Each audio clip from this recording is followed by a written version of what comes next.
I'd like to call the Village of Weston Board of Trustees to order. We'll all stand and pledge allegiance to the flag.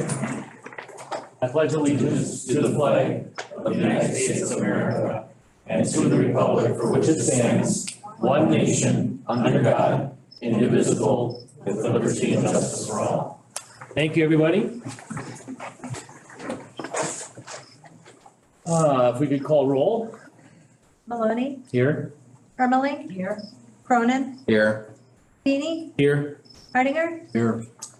Wyland. Here. Zagami. Here. All here and accounted for. Under public comments, I've got quite a bit of stuff up here. Jim Pinasalt turned in the first one, so he'll go first. Then on the other two, 6, what I'm gonna propose to the village board is can we move 47 up between 5 and 6? And if that's a goal, we don't normally have any, you, Michael. I was just Sorry. saying, it looks like there's a couple people on Zoom that likely will have comments too. On what? On 47? Nice, there's a Peggy with their hand up. Is your comment on item number 47 in particular? Does she know what 47? I mean, is it regarding the animal ordinance? Yes, I would like to speak Okay. on the pet store ordinance. Okay, so I mean, normally we don't have too many people here. I'm gonna make them sit through the public hearing so they can see that we do something. But I don't believe you should have to sit here for 47 items. So is that okay with the trustees? No objection. Okay. No objection. All right, so why don't we do that?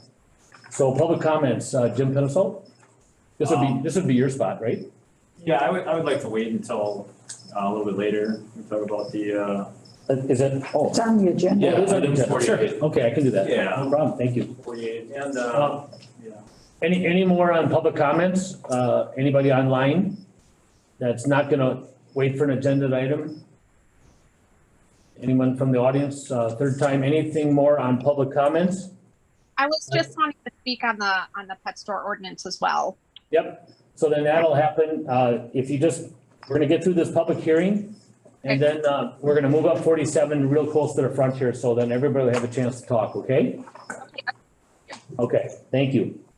So hearing no more on public comments, moving to number 4, public hearing. I'd like to open the public hearing to take testimony relative to the following. A public facilities needs assessment that supports a village park and recreation impact fee on new residential development, replacing the village's current park fee to correspond with requirements of section 66.0617 and 236.45 parent AM of Wisconsin statutes. Number 1, discussion and action on resolution number 2022-015, a resolution adopting a public facilities needs assessment supporting a revision to the Village of Weston's park fee on new residential development. Is that you? Yes, do you want to open the other one too? Why not? Please. Do I have to do the gavel thing again, or No. one gavel's enough for everything? Okay. So the gavel I hit is good for everything I'm gonna read here. Hey, Greg. B, an ordinance to amend chapter 74 parent subdivision regulations and 94 parent zoning ordinance of the Code of Ordinances to make technical changes and respond to the state law changes, including to adjust the park and recreation impact fee on new residential development within the village limits. Number 2, discussion and action on ordinance number 22-017, an ordinance to amend chapter 74 subdivision regulations and 94 zoning ordinance to make technical changes and respond to state law changes, including to adjust the park recreation impact fee for new residential development within the village limits. Okay? So last Monday, the Plan Commission held a public hearing on the zoning portion of this, the proposed changes. So this is for basically the current Parkland dedication fees that we collect.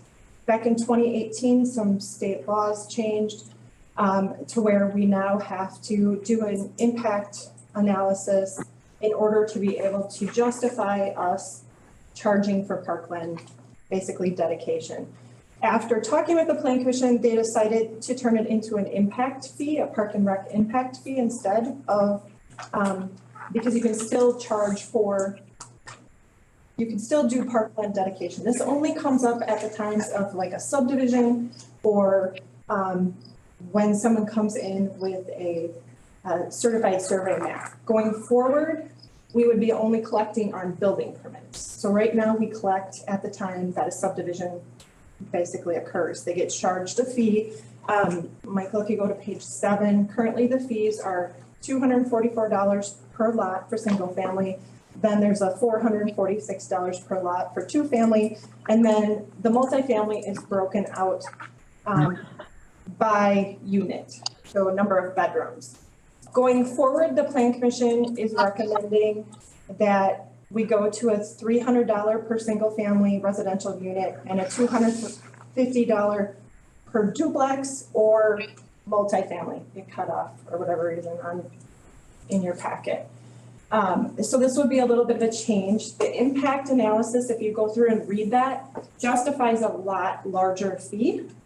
The Plan Commission decided they wanted to recommend one very similar to what we currently have. So instead of charging, we could charge thousands of dollars for parkland based off of the assessment. So the hearing tonight is basically for this impact analysis and also the subdivision ordinance. Changing the parkland dedication requires changes to the zoning code and also the subdivision ordinance. The zoning code is required to hold a public hearing at Plan Commission, which they did, and they offer up the recommendation, which is found in the ordinance that you guys are asked tonight to adopt. The subdivision ordinance is also, it's a little bit different. The board has responsibility for holding that public hearing. So that's the second piece of the hearing tonight. And you would also make those changes by ordinance. You would adopt the impact analysis by resolution in front of that. So that's kind of the gist of things. There are a few little changes to the subdivision ordinance that kind of have come up over the last 4 years that we've been kind of waiting to do. There were things, basically some redundancy. You'll see that kind of crossed out there. But the big part of it is just the way we changed collecting parkland dedication. Any questions?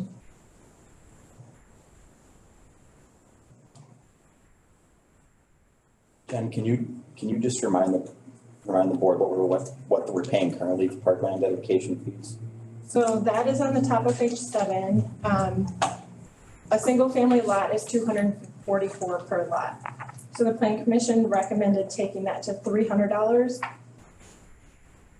And then instead of having a separate fee for each of the other, it would just be a flat $250 per duplex or it should say multifamily unit. So If you missed some of the discussion, originally the fees were much, much higher. yes. It was proposed to be like 1,200, I think it was. Yeah. Yeah. And then it kept whittling down throughout the meeting, and then I believe Barb actually made the motion of 300, which everybody supported. So, and then 250 for apartments They would and basically be per. everything else. So they get a unit Okay, charge. yep. So probably in the area, I would dare to say that we'd be the lowest. Yeah. Mhm. We did an analysis of that. That was in the original documentation to the Plan Commission. We are on the low side. And the study, of course, like Mark said, allows us to go a lot higher. So we just need to justify what we're doing going forward. So the $300 fee is well within that range, so we would be fine. What are the amounts charged by comparable communities or neighboring municipalities? I think that was in Mark's. That was in the packet, in the planning packet. Okay. It was quite extensive. It was I can look up. about 26 or 27 pages. They were all over the place. It was Yeah, all over the there's- place. I can look it up.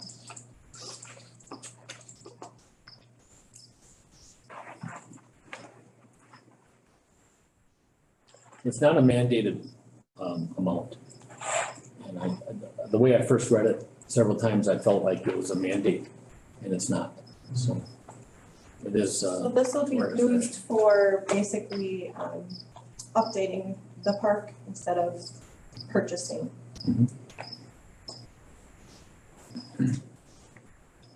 You have an idea how much that would generate? What we're getting now versus what it would?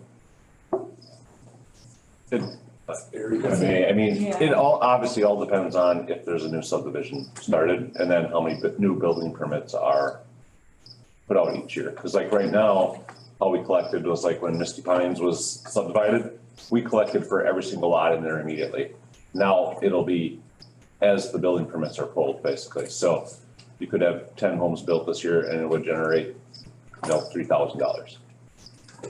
Before, like I said, we collected almost 15,000 on Misty Pines at one time. Yeah. So, I mean, So like Damian Holmes, I was just talking to him, at the planning commission, so he's got, how many homes are going up there? yeah, but I think he started 4 or 5 so far, his pulled permits for. Well, like the subdivision that's on right now, let's see. I mean, he was talking total numbers, I thought he said something like 30,000, in excess of 30,000 that he'll pay.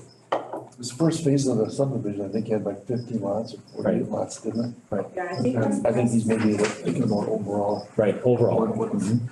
And I just, and he was kind of aghast at that, and I just said, actually, the proposal was probably 3 times more, so.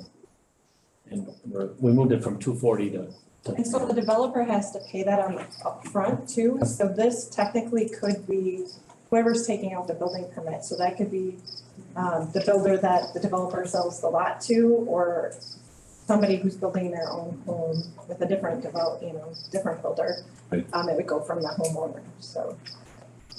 It's just basically at the time of building permit, there is some restrictions on how long we have to hold the money. So there's an 8-year restriction, that it has to be used, and then we also have to let them know how it's going to be used. So we will have to determine projects to where this is going towards, so that my staff knows, and we have to develop some kind of a form that we give them at the time, that tells them where they're And it also has, that 8-year limitation, it's constantly going up.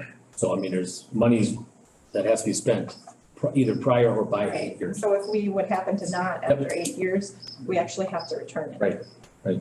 Shane? Whoever took that. If you collect the money up front, the developer pay that. Mhm.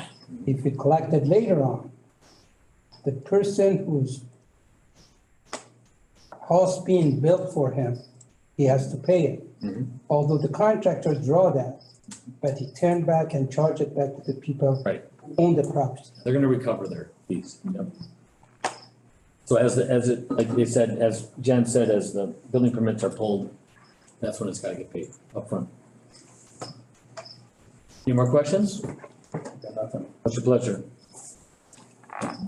I move to approve an ordinance number 22-017, an ordinance to amend chapter 74, parent subdivision regulations, and 94, parent zoning ordinance to make technical changes and respond to state law changes, including to adjust the park recreation impact fee for the new residential development within the village limits. Move. If I did the right one. Is the right one? You need to do the rest. And then 15 also? Yep, one right ahead of that. I Oh, think. You want to act on that motion and then? Okay, yeah, we can do that, right? You wanna do one at a time or should it be together? The resolution should probably come first. Yeah. Because that guides, if that fails, It then should be, the ordinance would. 2022-015. okay, I move, and as part of that, I move to approve resolution number 2022-015, a resolution adopting a public facilities need assessment supporting a revision to the village of Weston's park fee on new residential development. And then. Right, and then 17 behind.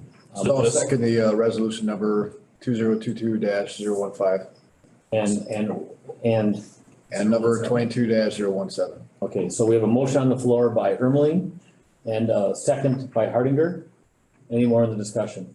Nate? Nate, did you have a question? No, I was just clarifying, we were voting on both of them together. Yep, okay. Any more?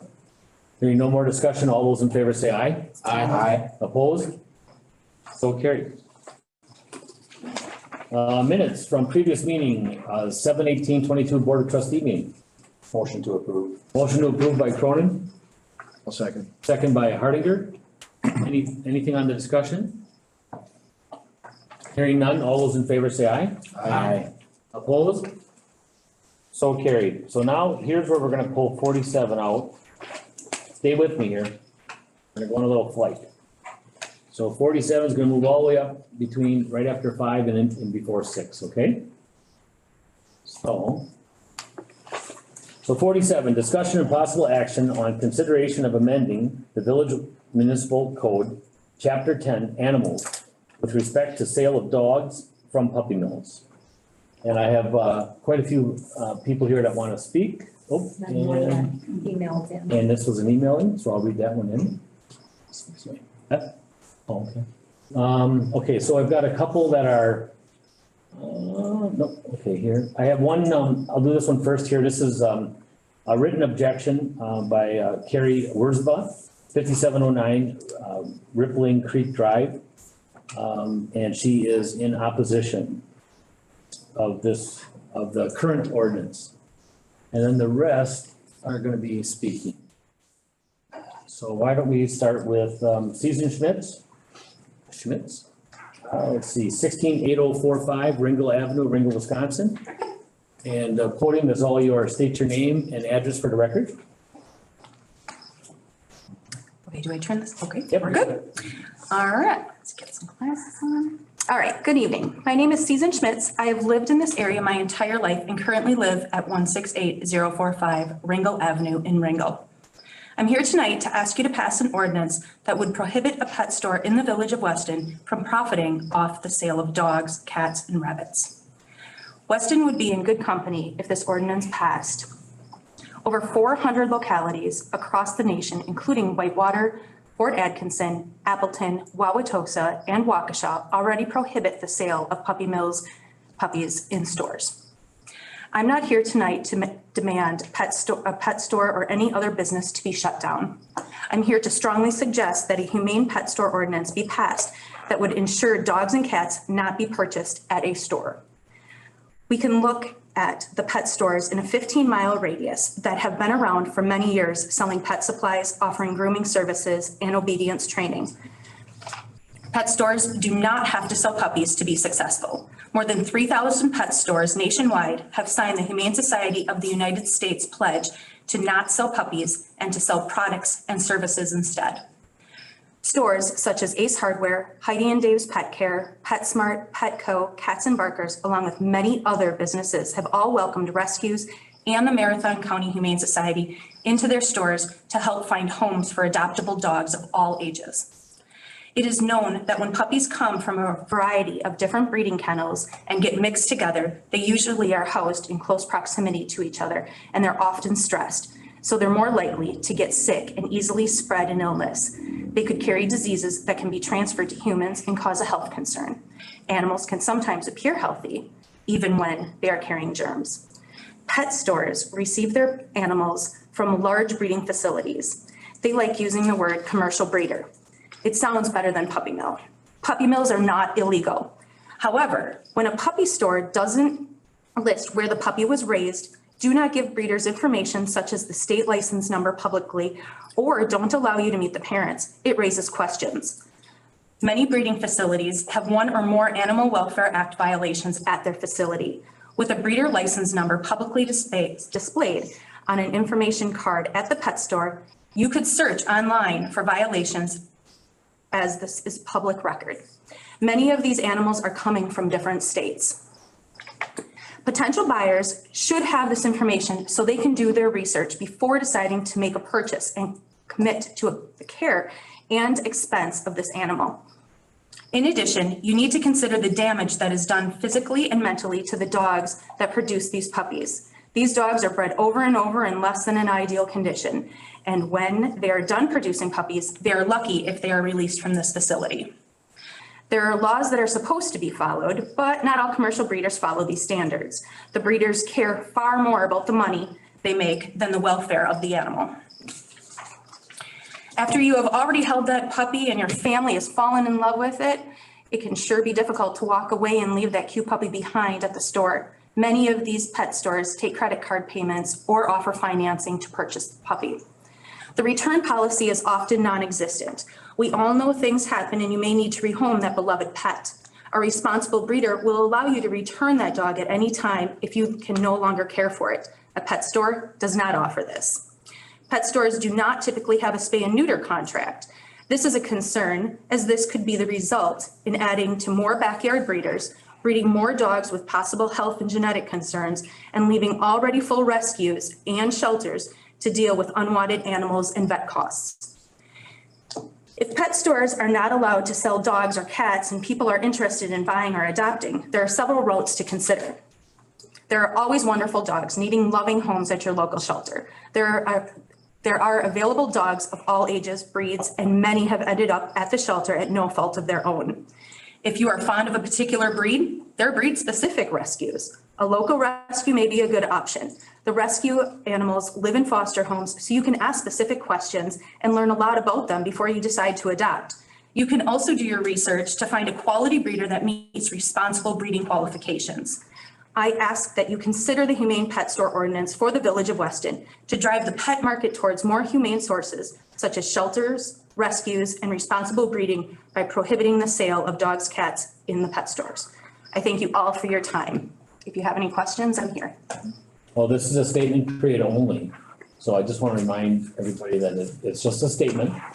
And we'll hear all the statements and then go from there. Okay. Thank you, Susan. Thank you. Just for anybody that wanted to know, it was 4 minutes and 19 seconds, so it seemed longer. Did it? I don't know, it felt like it. But I never used this on my phone, so it was pretty cool. So, all right, thank you, Susan. Heidi Maxwell. Just state your name and address for the record, please. Sure, Heidi Maxwell. I live at 218-121 Hobby Lane. I presently own Dave and Heidi's Pet Care. I do training there. We sell pet supplies. We have a doggy daycare, and I also do boarding. So I have a lot of experience with dogs. It's a dog. It's just a dog until you get it home. Until it eats poop. Until you can't control it. Until it barks all night long. Until this cute little dog that you got for almost nothing because it was cute. Suddenly I get the call. And 9 times out of 10, it's because, I hate to say it, a doodle. The popular exotic breed. I'm not saying they're all bad, not at all. That's not what I'm saying. What I am saying is when I ask that question, where did you get this little one? Oh, my friend suggested I go here, I go there. And it really was inexpensive and it was a nice place and the lady was so nice. Who's the mom? Well, it was there. Who's the dad? I don't know. Did you see where the rest of the puppies were? No, but it was clean. Is it sick? No, not now, but when I got it, it had worms. Worms that can hook onto your child. Worms that can go into your food. Worms that you have a wonderful dog or a cat that now is sick. A lot of these places don't do health checkups, as Susan stated. A lot of these dogs have come to my facility sick, and I had to excuse them. If you cannot find out who the parents are, how clean this facility is, where they come from, how they're raised, you should not be buying a dog. And as a breeder, distributor, whatever you want to call yourself, you better have your ducks in a row because this is a little part of the family. It's a part of that family. Now, as a pet store supplier, I have to do more work to ensure that the food I carry is what they say it is. I have standards. Do they have standards? I don't know. I'm going to find out. But I'm asking you to consider the standards when this little shyster comes into your home and pees on your carpet. The thrill is gone, and you're going to be very upset. You have to do your homework. If I, as a pet trainer, have to train your pet, I will be asking those questions. And just for the record, I no longer accept exotic breeds. Not at all. And it's sad. It's very sad. They are hard to train. Many of them come from very poor nutritional backgrounds. Many of them are bred to bred. Many of them are just jostled around from cage to cage to cage to cage and brush and look cute and hope to God they sell. If there are no standards to sell a dog, but I have to have standards so your dog can eat healthy, I don't think that's fair. I do my job. I'm asking that the pet store, if it goes through, they do theirs. But I am totally against this type of puppy selling. Thank you. Thank you, Eddie. Okay, now, let's see, I read one from Carrie. I'm gonna start with, reading one here that Keith just brought in, from Jesse Wallhofer. Let's see, Friday, August 5th. Keith, was it written today or on the 5th on Friday? August 5th. August 5th, okay. And this is from Jesse Wallhofer. Steve, you have an address? What's the street behind there? I do, geez. You would think I would know. It's the street behind Hewitt. Cheryl? Cheryl? Yeah. Okay, thank you. Thanks. So I don't have the actual number, but I actually know where Jesse lived on Cheryl Street, in Weston, in the village of Weston. So it starts off with this. He's got a little bit of back and forth with Keith on stuff, but his actual comment is in yellow here. I guess you can add this to the public comment in my name, Jesse Wallhofer. I did see the girl's comments on Facebook. I was surprised that she had so many bad things to say, but then admitted that the pictures she was posting was not of their location, nor has she even seen their location. So it seemed very mean-spirited to try and shut down a person's business, which they have worked hard to build, solely based on what could be, in the worst-case scenario, with no evidence, yet posted images, etc., as if they were evidence. Most likely, this person should be sued for defamation of character. Also, puppy breeding is very important. I have never bought a puppy myself, but have always picked up strays, etc. My sister's most recent rescue puppy always put people in danger, as it was very temperamental and would try to bite people. For my current period of life, currently dogless, with a 4 and 7-year-old sons, I as well as other with small children need to buy a puppy so we can trust the dog is raised in a loving way so it does not hurt children. Because of the safety of children, puppy breeders and stores like Halo Puppies are needed. And the public record, Jesse Wallhofer on August 5th. Okay. That one's done. And now I'll just have them in the order I have here. I have Colleen Helpika.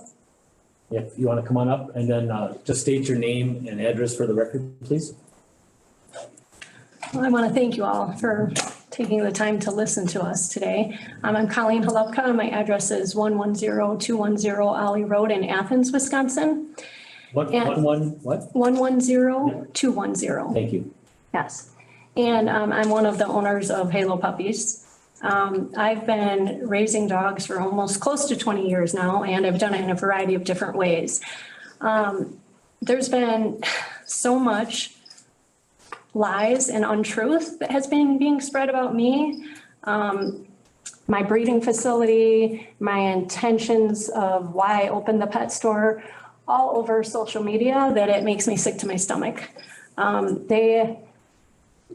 I was questioned on the very second morning that I was opened here in Weston by Susan. She asked me many different questions. Some of them were twisted and turned. One of them is that I refused to show pictures of any of my parent dogs to people. completely false and untrue. What she asked me was if I have pictures of the parents on my website. So I've had my website for several years, way before coming to Weston here. The website was built by somebody. I don't have control of putting pictures on or any of the information on because I'm not tech savvy. I don't know how to do that. So I paid the company to do that for me. So when it was built years ago, either in late 2017 or in early 2018, I had an About Us section. And it said that until recently, I used to sell my puppies to a friend of mine that had a pet store in Illinois, but he recently passed away. So there's no dates on my website there. Didn't think to do that when I had it built. This friend of mine, that is true. He passed away in August of 2017. Okay. Since August of 2017, I haven't been selling any of my puppies to any pet store in Illinois. So they've been saying that now that there's a ban in Illinois, that you can't sell puppies out of a pet store, now I decided to come to Weston and open up one and do it since I can't sell them in Illinois. Completely false. They are, as whoever that was that you just read, Mr. Maloney, that statement. Jesse Walholes. They are posting pictures of adult dogs in cages, just jam-packed in there, and posting it at like the top. So there's been many public service announcements that have been spread around the internet, okay? And some people are changing things and adding things to it and, hundreds of comments. They're posting horrible pictures that have nothing to do with me, my dogs, any of my breeders, but people look at that and the damage is already being done. Their goal is to get me out of here, not knowing anything about me. They're passing around my home address on the internet. They are passing around pictures of my home, from Google Maps on the internet. They're harassing my 19-year-old son so that he has to delete his comments. They've looked up my best friend that has nothing to do with my business, nor have I ever gotten anything from her. They're harassing her. They will stop at no lengths. I don't want to overwhelm you guys, but we have tons and tons and tons of printed material. First of all, of just the horrible things that they've been saying to me, okay? Private messaging me. We have them all printed for you, not all, because I can't overwhelm you with everything, okay? But we've been threatened. What is the purpose of putting a picture of my home on the internet and my address? Stating that I have, at the last time of inspection, 58 breeding dogs, completely untrue. I had 58 dogs there. They're not all breeding dogs. Many of them are retired because I keep many of my retired dogs. Many of them are spayed and neutered. Some of them have never been bred, and I don't intend to breed them. So completely false information that they are passing around about me.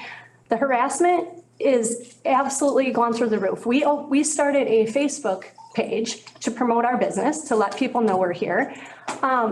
I made a post about our first day. I had to turn the comments off because of the lies that they're saying that people will read and believe. Okay, I was open one day and they were already doing all of this to us. Yeah, and then they're saying that, I'm turning off the comments because I don't want people to know the truth. That's not true at all. I'm turning off comments because people are posting horrible things and lies that aren't true. And I make a Facebook page to promote my business, not for people to be lying on there and saying things that are not true. Season has passed around my license on there, which obviously that's perfectly fine. It's public record. And she also said that, I have 58 breeding dogs. But what she didn't say is, she has a copy of my inspection report. Anybody can get those. I don't have violations because I am a good ethical breeder. My dogs don't live in cages. I do not have any dog in a cage. My dogs get to roam free outside. They're not a true puppy mill dog like they're trying to say. So if you want to keep puppy mill dogs out of Weston, I'm 100% in agreement with you on that. These are not puppy mill dogs. Actually, we have an article that maybe my sister will read. He was the former CEO of the ASPCA, how banning a store to sell puppies is not closing down puppy mills at all. All you're doing is taking away the options for the community. What you're not seeing is how many people have come into our store and thanked us for being there, for giving them a place to come and play with different breeds of dogs to see what breed might fit their family. And they do get to see pictures of the parents. Can they meet them? No. When I sold the previous 5 years before I came to Weston, I sold directly out of my home. Anybody that wanted to see the parent dogs could see and meet the parent dogs. That's impossible for me to do here, obviously. For one, I have a space requirements, okay? I can't load my store with adult dogs. Secondly, my insurance company would never allow that. It's just not something we can do. I just don't want you to believe everything that they're saying without coming to me, finding the facts. You have to give people options. Not everybody is able to adopt from a rescue. Oh, by the way, all of my puppies come from the state of Wisconsin. They do not come from any other state. I know exactly where every one of my puppies comes from because I do buy from other breeders also. I did have other pet stores, which we closed personally. They've been saying that I've had them shut down. I've never had violations for anyone to be able to shut me down. So those are also false. Yeah, all of my breeders, I'm getting them from like-minded people like myself that do take wonderful care of their adult dogs, that do have them health inspected every single year. That if there's an issue, they take them to the veterinarian. None of them are in cages. None of the breeders I use have their adults in cages. I could go on, and I know, you have a lot of time, but where out-of-state dogs, like the shelters and the rescues, they're like importing dogs from Texas with all these diseases and unknown things. My dogs are from the state of Wisconsin. They're filling their rescues, many of them, with out-of-state, hundreds of dogs. I see it all the time. We just brought 200 dogs from Texas. But anyway, so yeah, I don't have violations on my inspections. I'm state, federal, and county licensed, and now the village of Weston also. So it's just very upsetting that they're going into these lengths to try to get me out of here. And falsely saying things online that, people don't read everything. So when they post a picture of a dog with their teeth rotting out, and then, it says Halo Puppies right above that, people see that and they associate that dog with me. Or these dogs living in cages, little tiny cages. First of all, I didn't even think that was legal in the state of Wisconsin anymore because I don't know anybody that raises them that way because I don't associate with those type of breeders. I asked my state inspector and he said that, yeah, actually, you still can raise dogs. There's space requirements and et cetera. I had no idea that was even legal. I'm against that as well. But not everybody can adopt from a shelter. I did years ago. I adopted a golden retriever puppy. We were dairy farmers. I had 5 young children.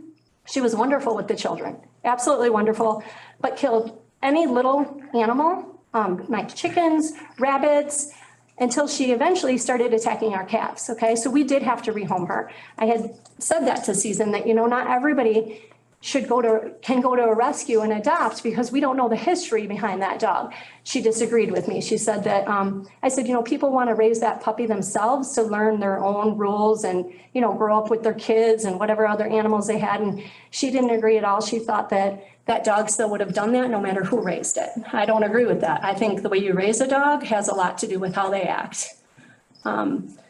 So we do have a lot of stuff printed, even how animal activists have, they're committing crimes against breeders.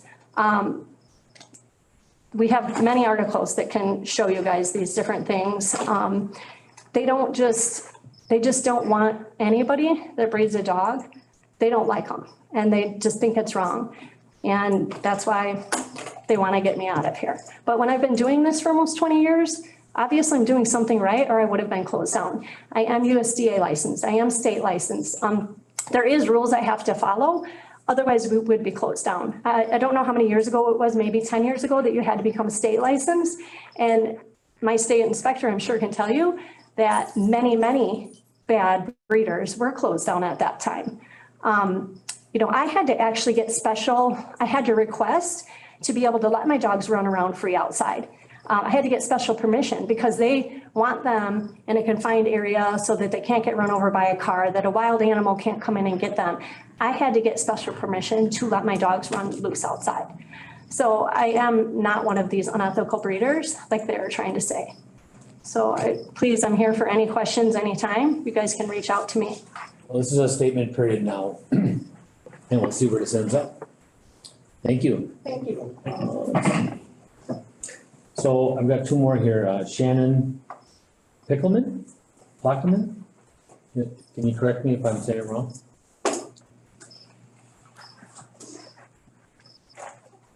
State your name and address for the record, please.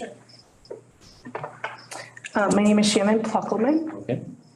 And my address is 108-648 Fence Road, Athens, Wisconsin.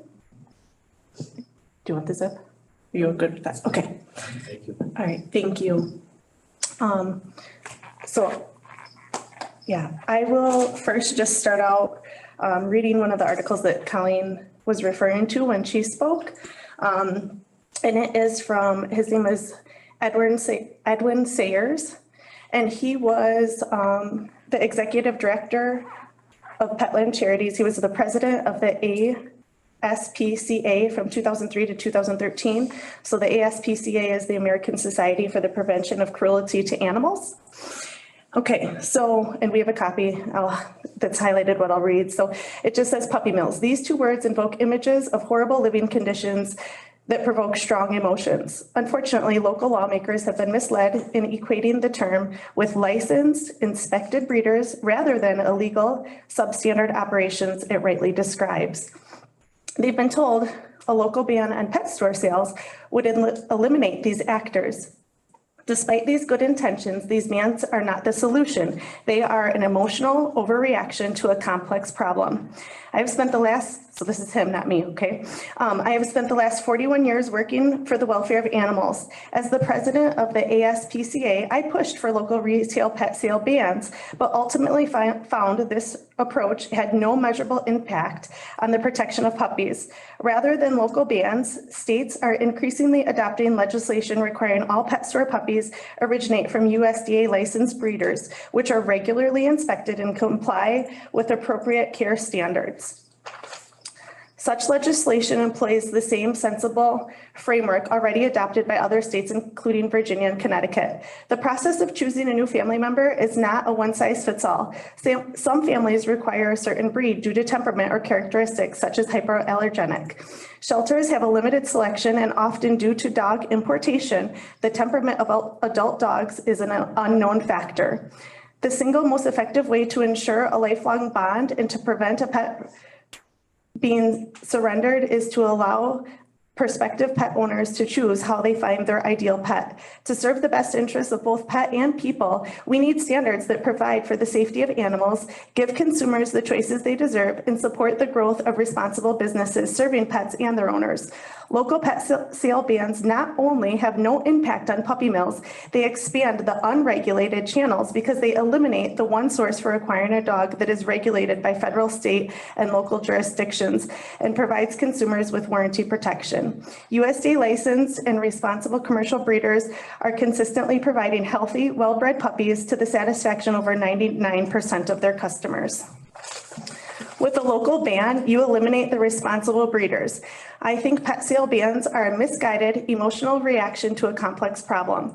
Bans have no effect on the elimination of puppy mills. Regulations address the concerns of all the constituents. There is no evidence that a local pet sale bans are a strategy that will help us eliminate puppy mills. There is ample evidence that local bans expand the market for puppy mill operators and compromise the ability of prospective dog owners to acquire a responsibly bred puppy or dog that best matches their lifestyle. Legislation ensuring pet stores only purchase pets from licensed, inspected, and responsible breeders will do that. A local pet store ban cannot. I want to shut down and stop puppy mills as much as animal activists do, and I want to protect responsible legal breeders in the process. In recent years, state legislation to improve breeder standards has resulted in the closure of over over 1,000 puppy mills. Local pet store ban sales have closed none. By implementing reasoned regulations and protecting the freedom of choice, we can eliminate puppy mills. And I guess as I found this article and I read it, it was like everything that was on my heart and that I know to be true.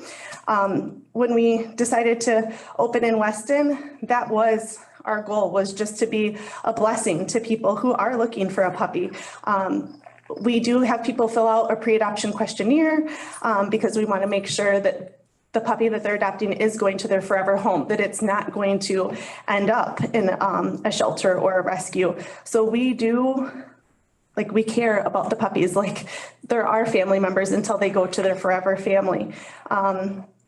As far as are they healthy, they're as Heidi was talking about unhealthy puppies, I just tried to make some notes here, but all of our puppies are up to date on their deworming and vaccinations, so we don't have that as she was talking about. We do offer a health guarantee. We certainly do have standards. We suggest the same thing. We want the people to educate themselves and do their homework as well to know that this puppy is perfect for their family. As Jesse said, that was one of the reasons that we opened when you read his public comment as well, is because, you know, we're not against rescues. We think rescues are good, but they're not perfect for every family or every situation. Another reason that we opened is because there are a lot of scams that are out there. And we personally have heard, and Colleen more so than me, because she's been the one who's been more involved in the breeding for all these years, but people are losing thousands and thousands of dollars because they're putting deposits on puppies online and there are no puppies. They're scammed out of money. We just had a person locally who came in just this last week and they were scammed out of $1,000. The people were trying to get another $1,250 from them. The wife told the husband, don't you dare send any more money.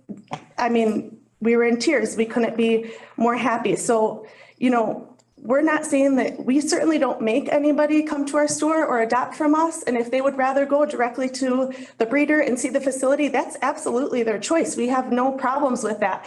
But for some people who, you know, want to come in, want to see different breeds, want to play with them, want to see what puppy is best for their family, that's what we're here. And we thought that that would be a blessing to this community. We certainly didn't expect this. As Colleen said, like, the comments and the things that have just been said has made us sick to our stomach. I know all three of us have had a lot of sleepless nights and just a lot of unwarranted stress that we shouldn't have had because of what they're doing and just the lies and the misinformation.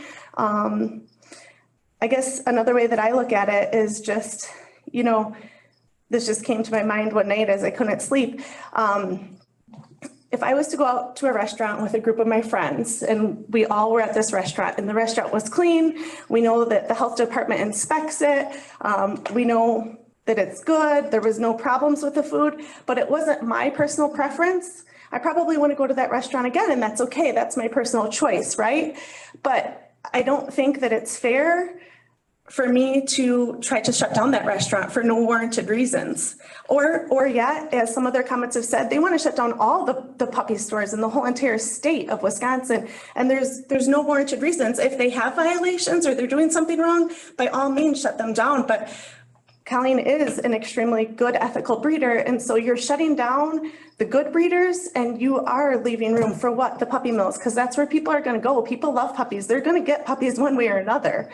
So I just think that, you know, we came here to be a blessing and, you know, we're kind of like some of the comments that are said, like, well, they don't even raise all their own puppies. Well, no, that's true. And we're completely honest with people about that we don't raise all the puppies. But if we did, in order to have enough puppies to have a store, then you would say she's a huge breeder and she's this and she's that and she's bad. Well, you know, I mean, in order to stick with all the good, you know, ethical breeders, we do need to work with other breeders around the state to be able to have a store and to have the amount of different variety and puppies that we need to be successful. But I don't think that that should be a negative. I think that that should be a positive, or if people don't like that, that's fine. They don't have to come in our store and they don't have to adopt from us. They can go directly to the breeder. And we've said that if you're not comfortable with that, there's a lot of good breeders you can find out there. But I do think that, you know, we live in the United States of America, like there should be choices. We shouldn't be shut down for just misinformation and false emotions. So anyway, I just appreciate your guys' time, and I just hope that you make your decision based on facts and not misinformation and lies. So anyway, thank you very much for your time. Point of privilege, Mr. President. Yep. I'd like to review the printed correspondence if possible. Absolutely. Can I give that to you? You want copies? I can make copies. Yeah. Actually Sarah will take that. I'll make copies for Yep, and then she'll make copies for everybody. How's that sound? Yep, that's great. How many should I make from just the board? Yep. Okay. Okay, super. Thanks, Sarah. Yeah, no problem. We have one more, Melissa Healy. And I do want to make a comment that what you're gonna speak about is something new. Okay, not a repeat. Okay, so I think so far everyone has kind of been something new, something different than somebody else has said. So if you could, that'd be great. Okay. Definitely try and do my best. Your name and address for the record, please. Melissa Healy, 108-881 Finns Road in Athens. Okay. Thank you everyone for your time. I also want to thank, sorry, I'm the sister that wears my heart on my sleeve, so forgive me. I want to thank Jesse and all the other people who have stuck up for us, people we've never met, don't know anything about. From day one, none of us are very technologically savvy. We had a friend set up our Facebook account the day that we opened. And immediately with these ladies here and others who have never met us, never stepped foot in our store, know nothing about my sister's facility, our lives, our families have attacked us. They have done as much as they can for defamation of character. And it's just unconscionable to me. Like, I'm sad for their hearts because it's so hard for me to comprehend that people could actually do that to others and engage in such atrocious lies and untruths.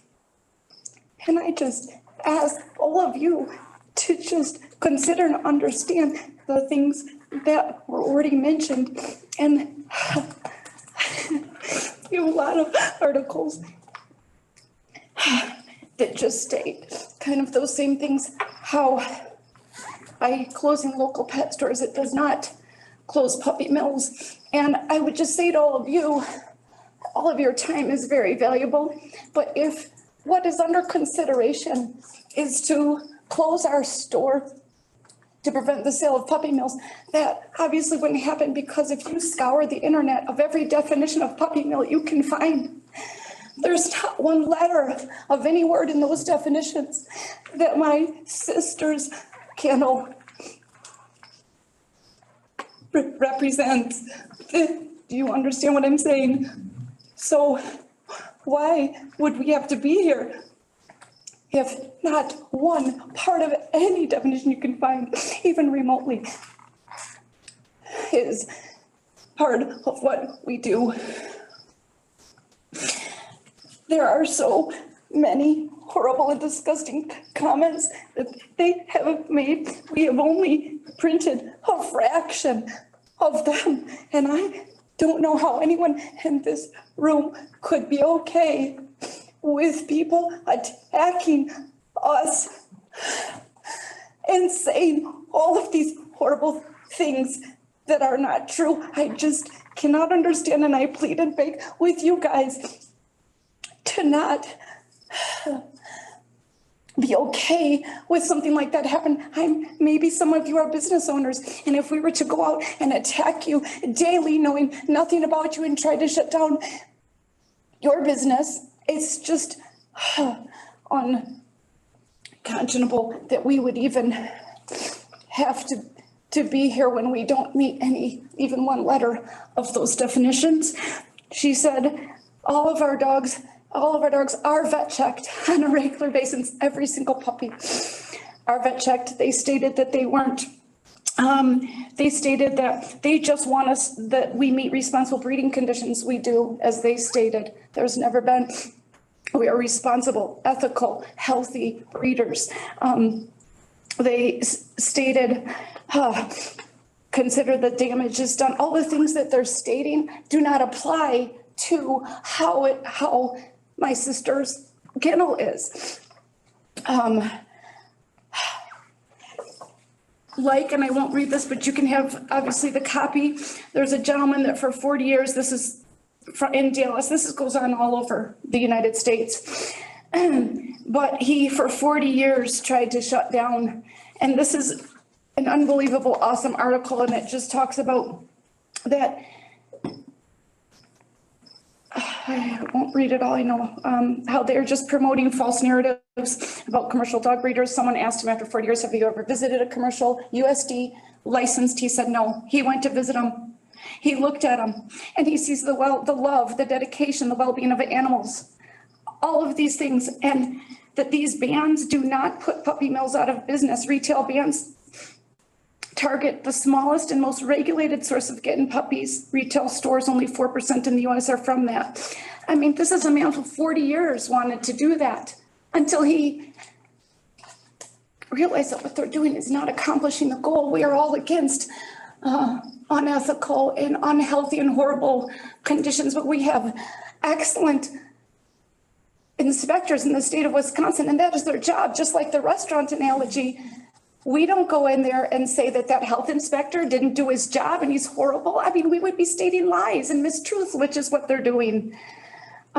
We have many, we didn't even know that there was we're also not tech savvy, but so many positive reviews. And I mean, I appreciate they have their opinions, but opinions are one thing. Facts are a completely separate thing. And I think for the sake of all of the respect of all of our lives and our time, we should be dealing in facts. And not allowing this hyperbole, these theatrics, these emotions with these really great, big emotional things. I mean, let's just deal in the facts. And let's protect the right for people to come in. And thank you for Jesse. And I can tell you so many people have also said similar things like Jesse. Some people were believing the stuff that they were saying, and a young couple engaged didn't notice till the next day when we saw what they commented.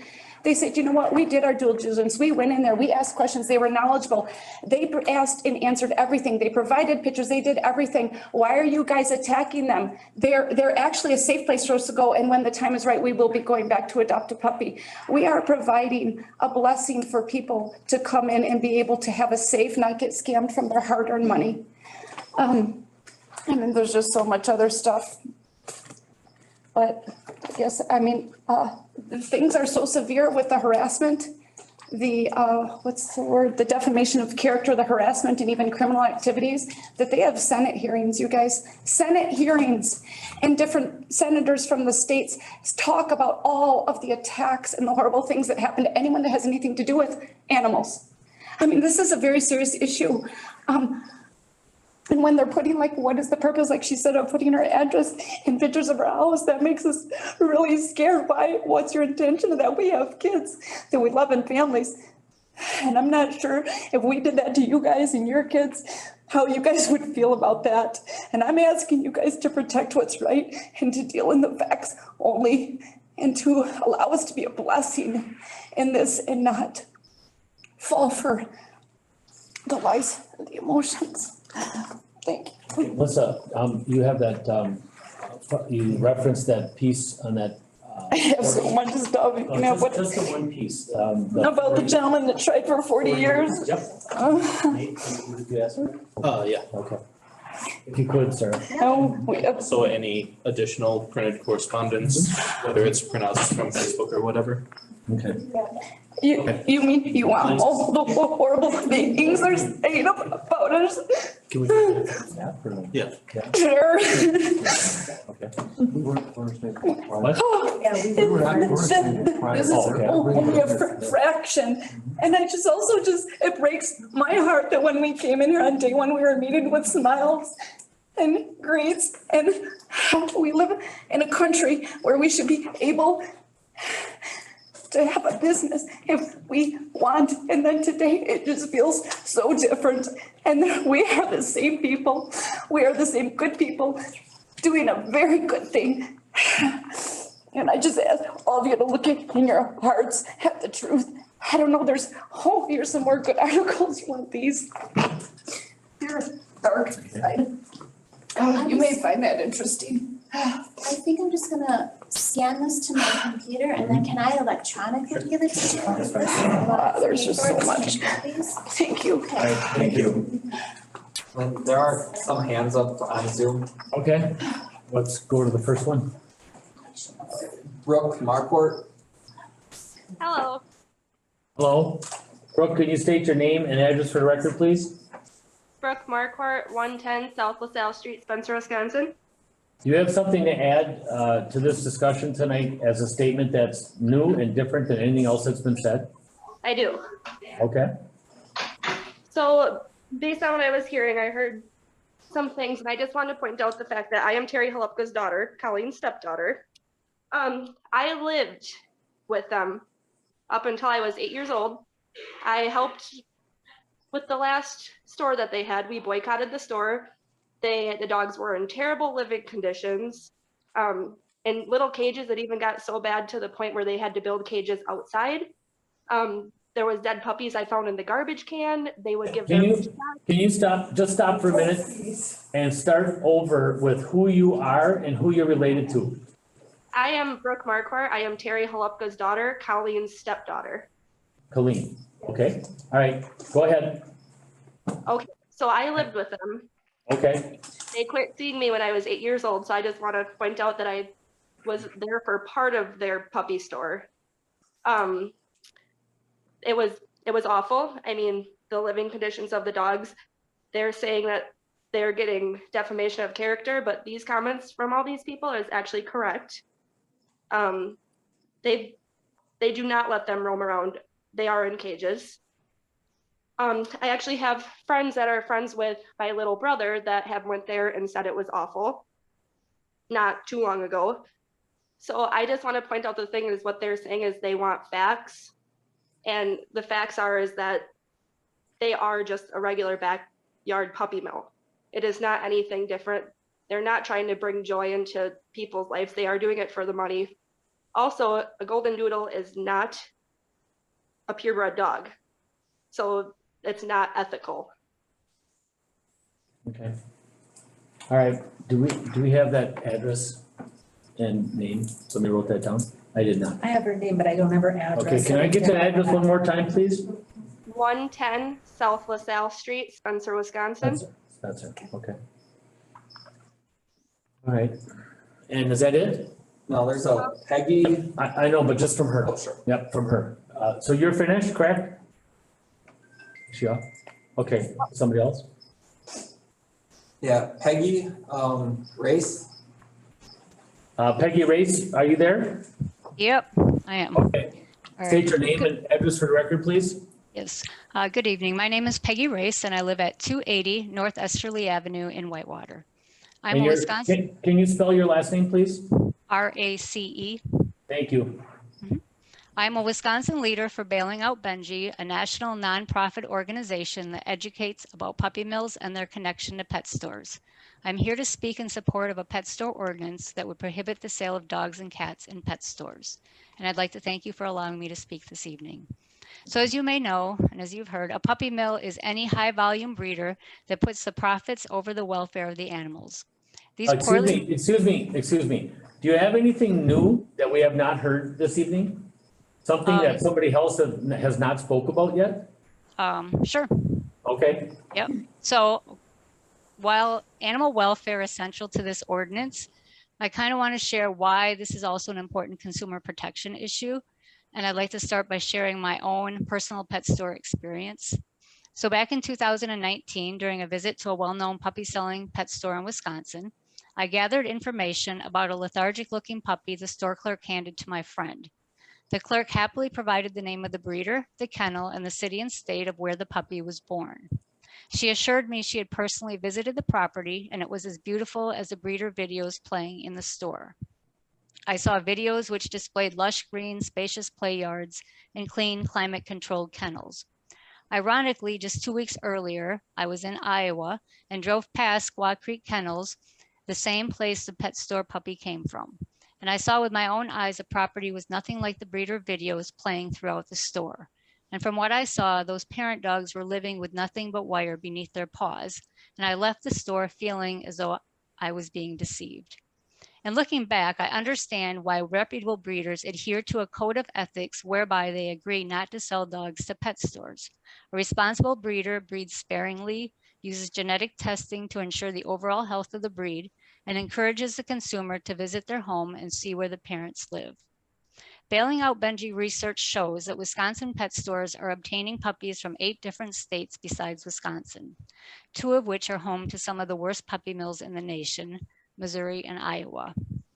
And in 2020 alone, Wisconsin pet stores imported almost 2,000 puppies from out-of-state puppy mills, many of whom house hundreds of adult breeding dogs and have violations.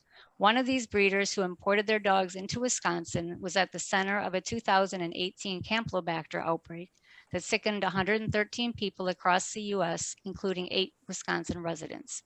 And the CDC traced this disease outbreak to puppies sold in pet stores. Also, to combat sticker shock, pet stores also offer financing for their puppies.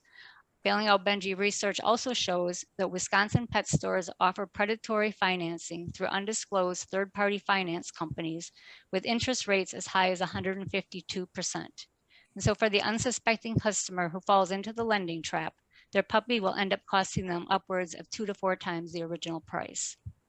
And so while I fully support pet supply stores and welcome Halo Puppies as a supply store versus a puppy selling store, I believe that puppy selling stores who include deception, disease, and predatory lending practices as part of their business model are not what the village is about. And this ordinance would put Weston squarely on the side of protecting the consumer, legitimate businesses, and helpless animals.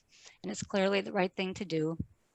And I ask you to adopt this pet store ordinance. Thank you. Thank you for your comments. Michael, any more? There's another hand up, but is there anyone else on, looks like they took it down. Is there anyone else on Zoom that wants to comment? Yeah, I'm not sure if you can see my hand. Maybe not. Maybe I don't have my camera turned around. Let's see here. Can you see me now?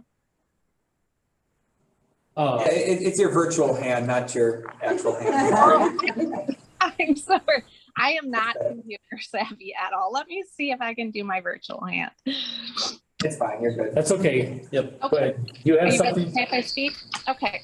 My name is Angel Stencil, and my address is 1513 North 2nd Avenue, Wausau, Wisconsin, 54401. So I did have a lot of duplicate stuff. So I'm going to just kind of jump around a little bit if that's okay, so I can just not waste any more time because we did cover a lot of information here. So I guess I would like to start with saying thank you for allowing us to speak tonight. My concern and my reason for being here is I am one of the founders of Fetch, Foster, and Rescue, which is a local dog rescue. My intent here is to educate people on the topic of puppies being sold in stores from a local perspective and what we see daily. We have a foster-based rescue here in this same area. I've got many fosters in this village even, about 100 volunteers total. And we focus our rescue operations around saving unwanted dogs and puppies, along with focusing our time on spay and neutering to do our part to control our major, huge overpopulation issue this country is facing. Our rescue is located at 5820 North 35th Avenue in Wausau, Wisconsin. It was founded in 2019, and we are a 501c3 nonprofit organization. Every day, I get reports from shelters via email on dogs and cats that are due to be euthanized that same day. They're begging us to help. We see all breeds in shelters. In fact, through many, many studies, it's proven that 25% of dogs that enter the shelter are in fact a purebred. Many of the misinterpretations that purebred dogs are not found in shelters is so untrue.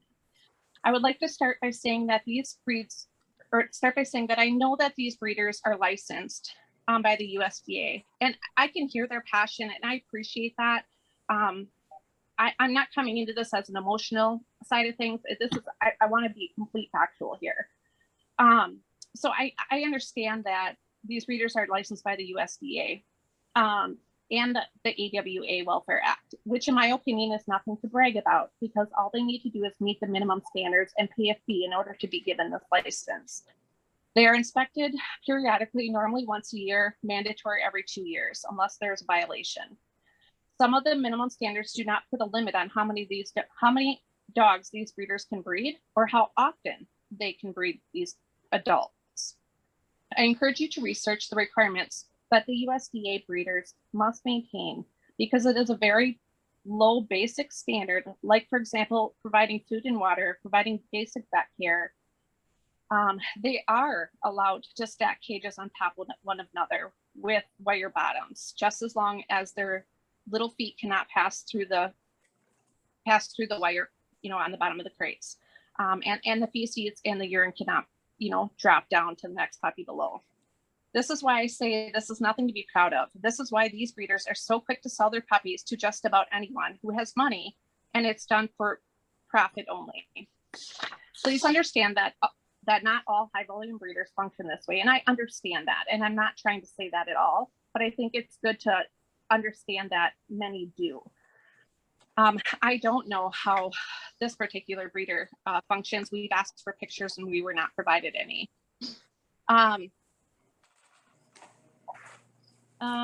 The consumer does not witness this because these breeders are selling to a dealer or broker or direct to these puppy stores at a wholesale price, and then they are marked up and resold to the customer. For example, only the local puppy store that just opened recently by the name of Halo Puppies was inspected with, she was recently inspected, and this is public knowledge. I got this all off of the USDA site, with 58 adults and 34 puppies at the time of inspection in 2021. I have all of the reports since 2014, and I'm more than willing to send those in if you guys wish. At this time, this inspection was one of the lowest numbers her numbers have ever been since getting her breeding license in 2014. She has had reports of having over 100 adults in the past years, and this is what I consider a high volume breeder. For example, on the Halo business website, it states that they use— Excuse me, I'm gonna limit you to 1 more minute. Okay. So, in the interest of time here, we've spent 1 hour and 20 minutes on this. And it's obvious that we have a lot of work to do on this, and I don't believe there's gonna be a decision tonight. That's my opinion out of 7, but we've got to wrap it up, all right? I apologize. I'll take a phone call afterwards, a different day, but we've got to move ahead. I've got 51 items on the agenda yet tonight. Okay. Go ahead. A quality breeder will hand select the owners to these puppies. It will want to know where these puppies are and to follow up to ensure the health of their dogs and they're well cared for. And they will take their puppies back at any time to find a better suited home if need be. Many develop long-lasting relationships through the love of the breed. Genetic testing is done to ensure consumers will most likely not incur unexpected expenses. They encourage spay and neuters. I'll just sum this up instead of reading this off the sheet. As a rescue, we take these retired breeder dogs. I work with 2 individuals in the state of Wisconsin, and there's many more that contact me when these breeders want to release these dogs. And I take the adults in. I take the unwanted puppies in that maybe have an extra toe or an underbite, and there's a lot. If you please just check out our Facebook page or our website, you will see these breeds on there. We have many that have been in rescue for some time just because they are not socialized. They're all they know is what it's like to be bred, and that's it. What is the name of your Rescue? Fetch, foster, and rescue. Fetch, foster, and rescue. Okay. Yeah. And I just want to comment that we're funded by the community. We ask for donations, we do fundraising events, we do all sorts of things. So the vetting, when I get these dogs, they're not coming spay and neutered, they're not coming with dentals, they're coming with health issues from being overbred. The community is paying for that, and it comes at a very high cost. And I'm more than willing to share our veterinary cost if you guys would like to see that. Or you can speak with our veterinarian that is local. Sounds good. All right, thank you very much. You're welcome, thank you. Okay, all right. Michael, no more? No one else has a hand up now. If there's no one else, I think, we should authorize Can I the staff. share? Can I share? But I'll be very quick. No. Who is this? No. This is Nancy Wiskirchen. You know, we've spent quite a considerable amount of time on this tonight. I think we're gonna close the public hearing part, or I should say a public comment period. And I think we've heard enough on both, so. Husheng, you have the floor? Yes, I think we should authorize the staff to do the research and come back to us with the recommendation. And part of the research, they should do any investigation it's gonna take to understand what's going on and what they like to recommend to the board. Is that a motion, Husheng? I'm not sure we can make a motion, but if. Yeah, I don't, what we have here, discussion and possible action on consideration of amending the village municipal code, chapter 10, to respect of puppy mills. Right. And then it dovetails into Fitchburg, correct? Or does it not? It's, Well, it's among the materials that are attached to Okay. the, so right now, it's, proposed ordinance. okay. Whether or not we need to amend, or I should say, create a whole new ordinance, it seems like there would be parts of what has been requested that would just fit into certain sections of the current ordinance. It is a motion. It is a motion? Yes. Okay. Could I request clarification on that motion? Yeah, okay. Does that mean that we suspend their business license while they're doing No. this investigation? No. Okay, good. No. I want to clarify I- that. No, we can't make a decision. Right. I agree with you. I just want to make sure it's not going to interfere with. I truly- That's not what I said. I truly What I said believe- is, Okay. In my opinion, with what I've heard tonight and prior to this, in my opinion, whether it's agreed on or not from people in the audience or online, I believe what we're gonna do is something for the future. And I think, you know, there's grandfather clauses and all different things, and I think we're talking in a broad picture. And I don't know if I don't know, I have no idea, you know, what's happening and where these are coming from. I hear a lot from different people. It's very emotional. I love dogs. Just incredible, love dogs. And I would hate to hope that they're being raised that way, but we don't know.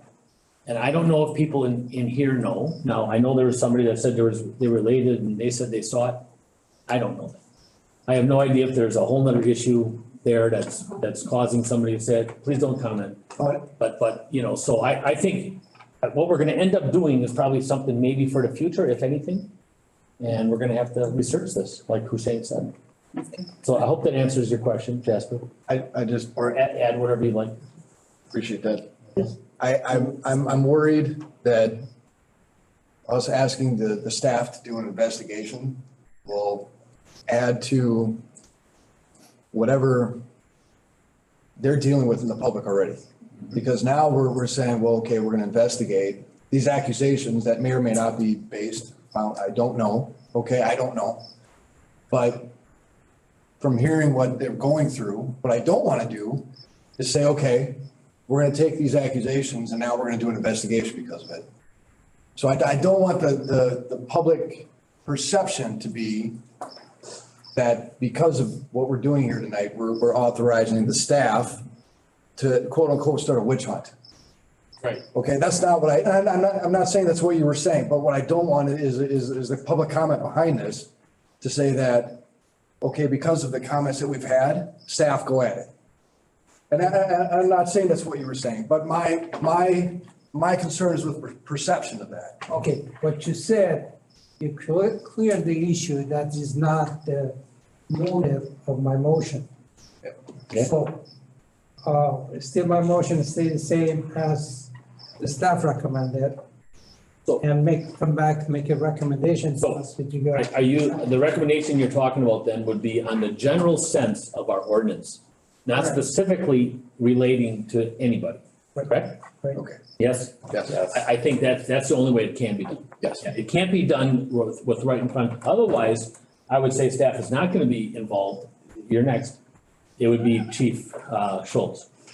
That's the only way I would go about that. We're not designed to do an investigation of that sort. So I think what we're talking about here is looking at a new ordinance. That's what we're looking at. And if we feel we need a new ordinance. Okay, I would, right? And I think she was first before you, Keith. Okay, do you have anything new to add or no? No, I'm just teasing. wondering if the chief had any comments on anything. Point of order. Yep. Technically, we should have had a second, so I will Yes. second the motion. Sure, so okay. that So we have a motion by Humane to relook and research the ordinance that we have on hand now, correct? Okay.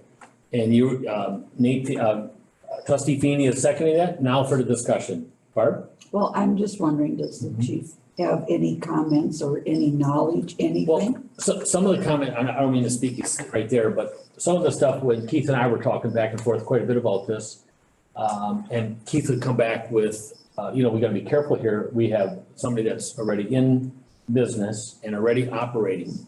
And we just gotta, kind of, now you can add to that, because that's what I was hearing a little bit. I think I feel probably like everybody else, is a lot to digest, a lot to consider, and it's gonna take some time to sort through some of this. I'd like to read some of the articles and ask questions if they come up, so I don't have a specific comment. I mean, I would like to know, is there reports on, Oh, I'm sure there's, what we heard tonight is a minuscule of both sides. It's an extremely emotional issue. And sometimes we need to just sit down together and discuss stuff. I'm not saying that these parties need to do that or can do that. But in my career, that's what I've always done, is taken people in the same room and somehow, some way we gotta figure it out, so.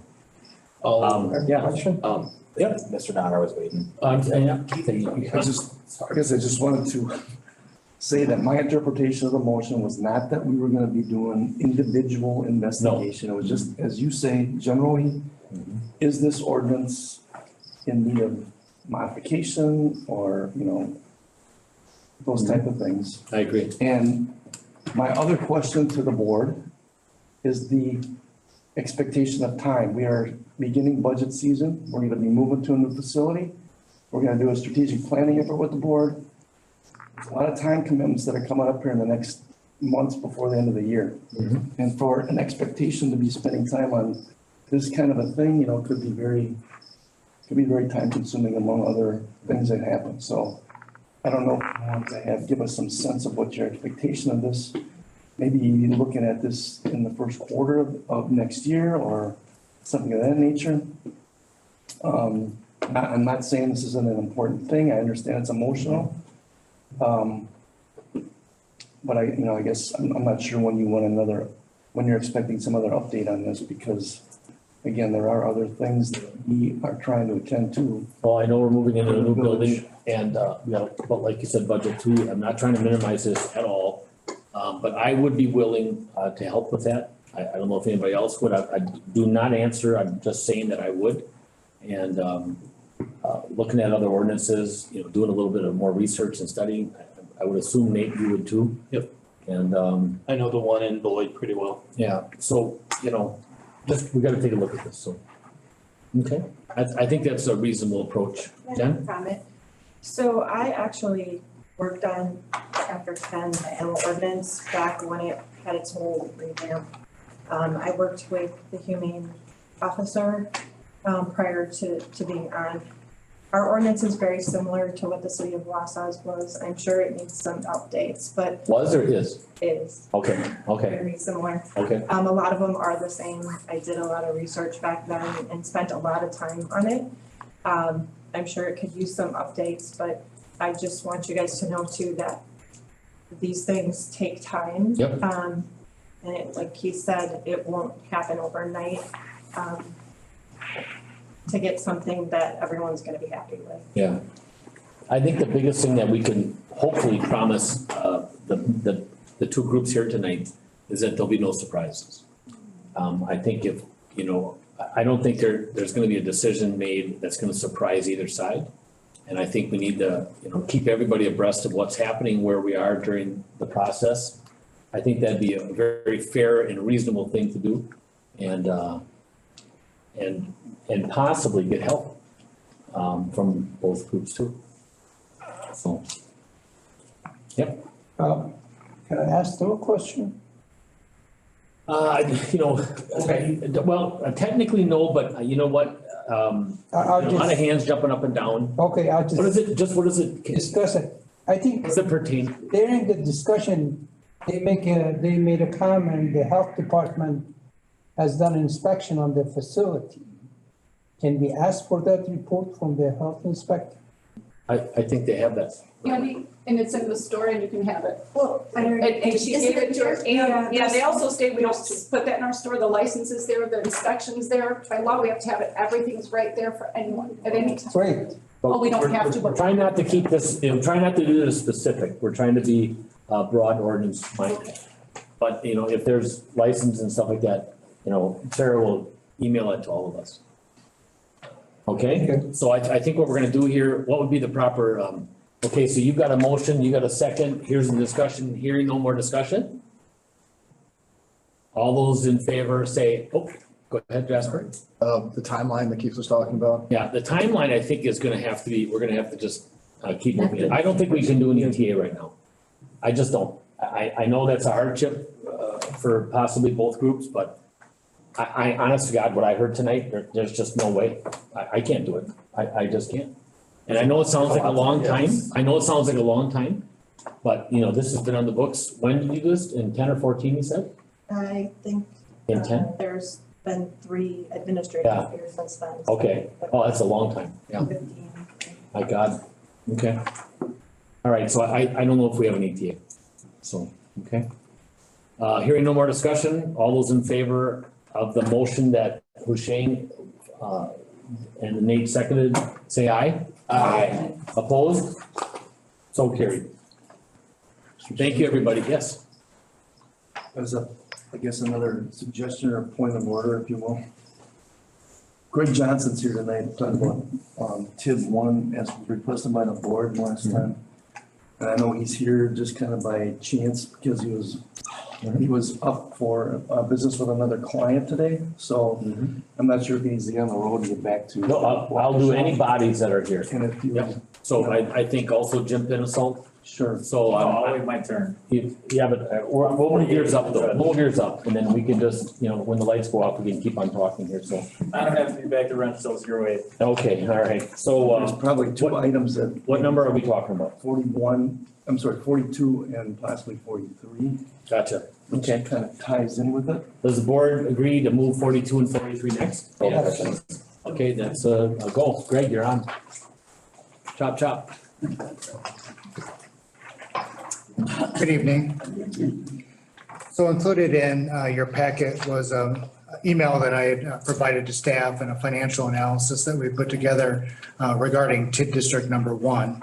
I believe there was some discussion at previous meetings about the overall financial capacity of the district, its ability to support additional capital projects that are permitted in the TID project plan, and whether or not it, you know, made sense to do some kind of a phase closure of the district.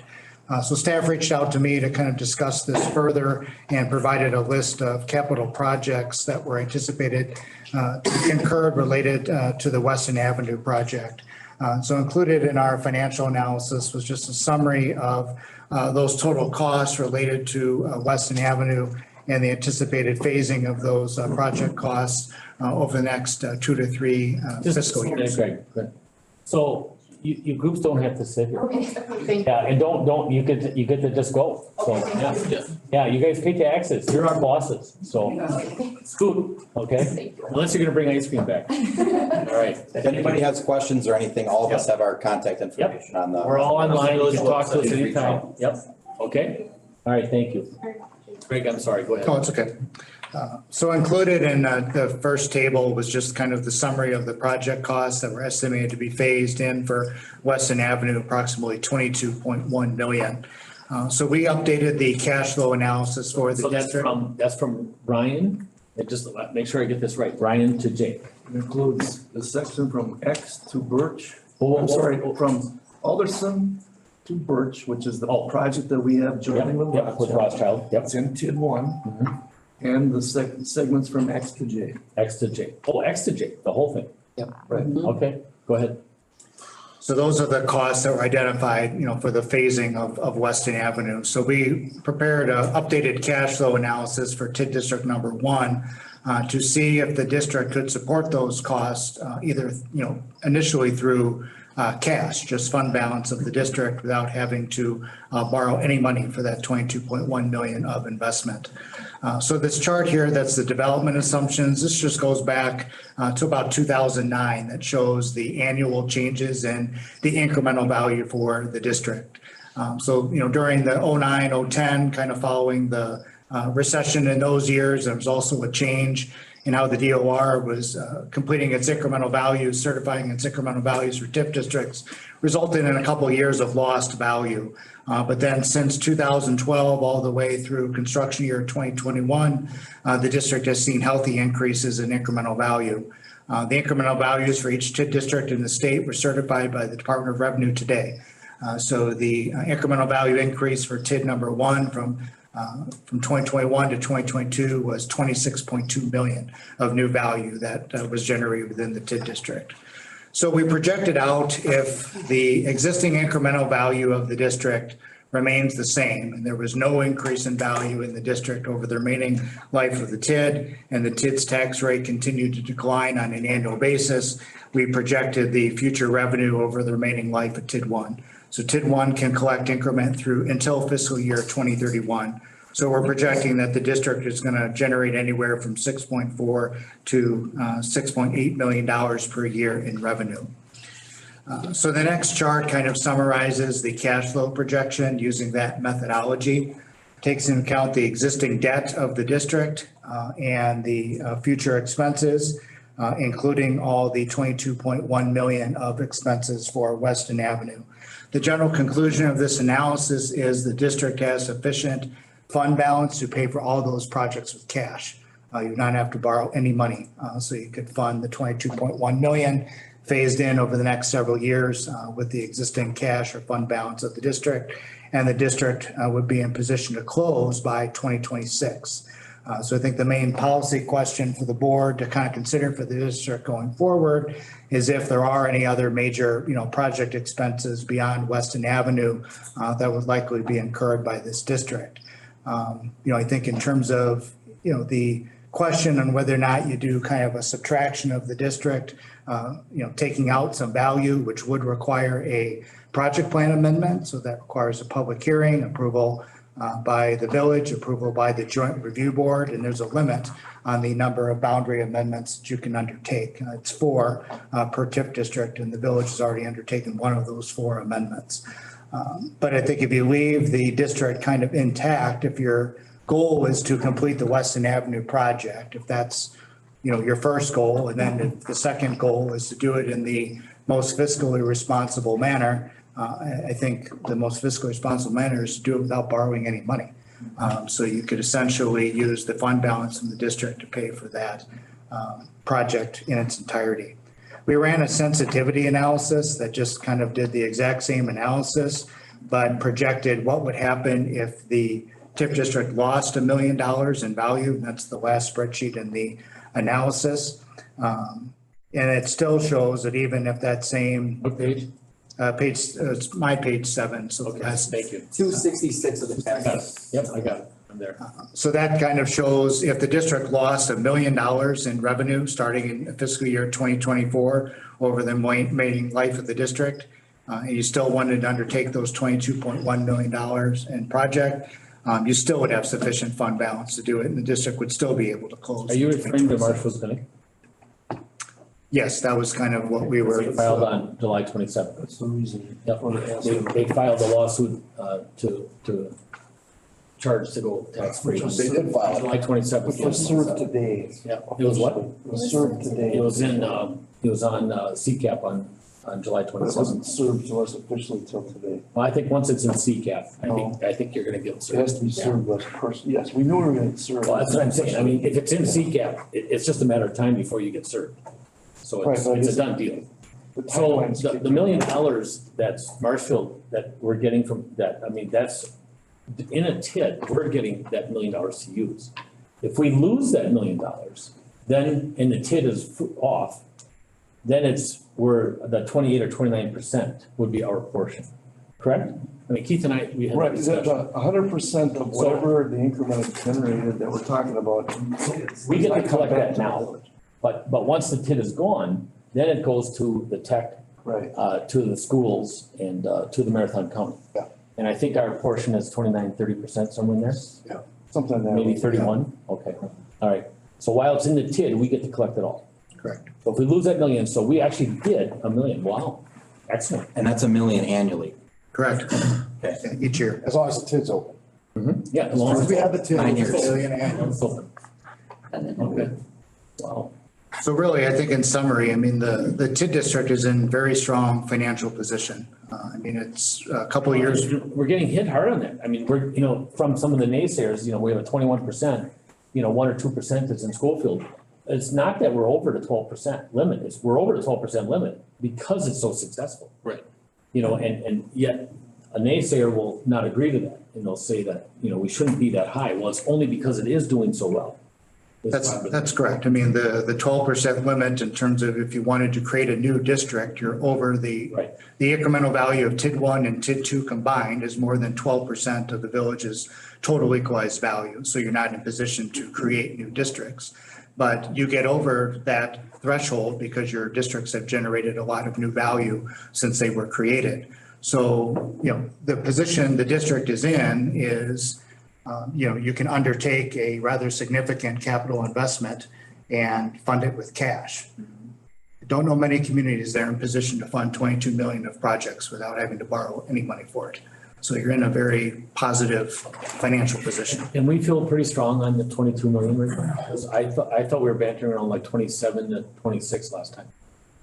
I think the last time I put something in there, it was like 25. Right. And I think So we're getting the best estimates that people are able to give us. I think we still have to make sure we are aware that, we've seen conditions change in the bidding environment with material availability and cost. So, those things are still, they're still kind of unknown, but it's the best estimate we can make at this time.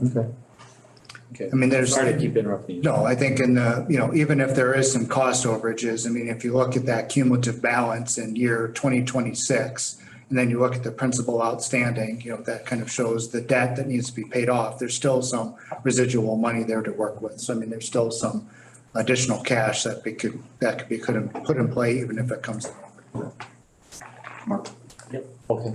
I'm of the opinion that until we know what is gonna happen or how this is gonna play out with Marshfield Clinic, that we need to err on the side of caution. And not count our chickens before they hatch and basically act like we don't have those funds until that situation's To ironed out. Greg's point, he said we could stand the $1 million storm. Right, it's in there. So just, so collectively here, we haven't heard nothing from Jessica. You willing to say anything or not? I put a lot of value on what she says. So what are you thinking? Have you seen all this before this today? Right? Yeah, it was in Okay. the packet. Okay. No comment? I think the numbers I agree with Greg's analysis. Okay. We are now 23%. The state just updated our numbers. Mhm. We still have to be careful, in my opinion, obviously, but in case the state downgrades us again, Right. equalized value went up again a lot. So you always have to be cautious in case they want to decrease your value. There's still surplus there. Okay. Did I see another hand up? So, Mr. Johnson, your suggestion is that we wouldn't touch it till 26? My suggestion is if you're going to move ahead with the Western Avenue project and you want to be able to leverage the TID to pay for that and ideally use cash to pay for it, if you start subtracting territory out kind of piecemeal, you're just taking value out of the TID, which is reducing the amount of money you're collecting. To Jessica's point, kind of then starts reducing the revenue that you're collecting. So, I think the broader question besides Weston Avenue is, are there other projects you're going to undertake in the district that could change that closure date? If we're saying Weston Avenue is the primary final expense of the district, You know, you could, if you leave it intact, leaves its incremental value stable, helps generate that tax revenue, increases the likelihood you could pay for cash, and you can close the district early. I mean, I think there's a lot of wins in that scenario. Question. Yep, Shane? What's the actual date, closing date? The actual date every year that you have to make a determination of whether or not you want to close the district is April 15th of each year. So, you know, if you don't take any action to close the district by April 15th, it will stay open to collect increment the following year. I think as for the Weston Avenue, we have spent invest a lot of money already in the design part of this project. So by the time we are finished with it, probably we are about $1 million just in the design part of it. So there's no way we can walk away from it. Well, I mean, we walked away from that development out there not knowing we'd get $2 million back from ATC. Oh, that was different. Yeah, I know, but you know, $1 million, we'd not be walking away from $1 million. We'd be shelving those plans, shelving all that. And, Only so many years. I'm yeah, sorry. but it's still good. It's, you're not walking away, we're not trashing it. And, you know, I guess I've had quite a few conversations with Keith and maybe some of you, but, you know, the whole point of Weston Avenue, I believe, was, I mean, after we got done with this development fiasco on Camp Phillips and Weston, and then now this is our new project, I thought the catalyst was trucks. I thought trucks coming out of the industrial park, you know, were up on Ryan and then down Weston. And so I got three heads shaking there, your new members here, but that was the catalyst that I thought it was, and that's why I've got something else on here tonight for a truck route, so that we could help out, you know, until this gets done, if we want to choose to do that. I guess my thought too on this is, you know, throughout this whole process, we've seen bike paths, sidewalks on both sides, we've seen medians in the inside, and I know it's all different ideas and different ways to build a road. Yep, Jennifer? I was just gonna say, it's really about development. I've been here for almost 20 years. That area in between there has not developed. There's no plan for it. There hadn't been until we did the corridor plan, because there's no sewer and water there. Mm-hmm. So if we're gonna continue to grow and have places to grow and have discussions about growth and like future industrial park growth, residential growth, Weston Avenue is a key component of that. I agree, I totally agree. So it's- But if it grows, then they don't want the traffic. Like Ross, you know, Schofield Avenue, and then you get to that corner and it's just incredible, that corner. And then on top of it, it's got a hump, and then you go back up Camp It's Phillips. listed as an arterial, so it's one of our arterial roads. But it really hasn't done anything. We've had a lot of defunct development just because there is not that sewer and water there. Mhm.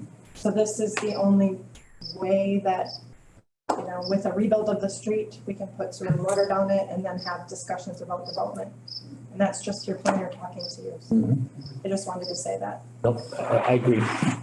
You know, I mean, you could just hear the chatter when we started talking about that road and all the utilities going in there. I mean, it was a lot of people moving very fast.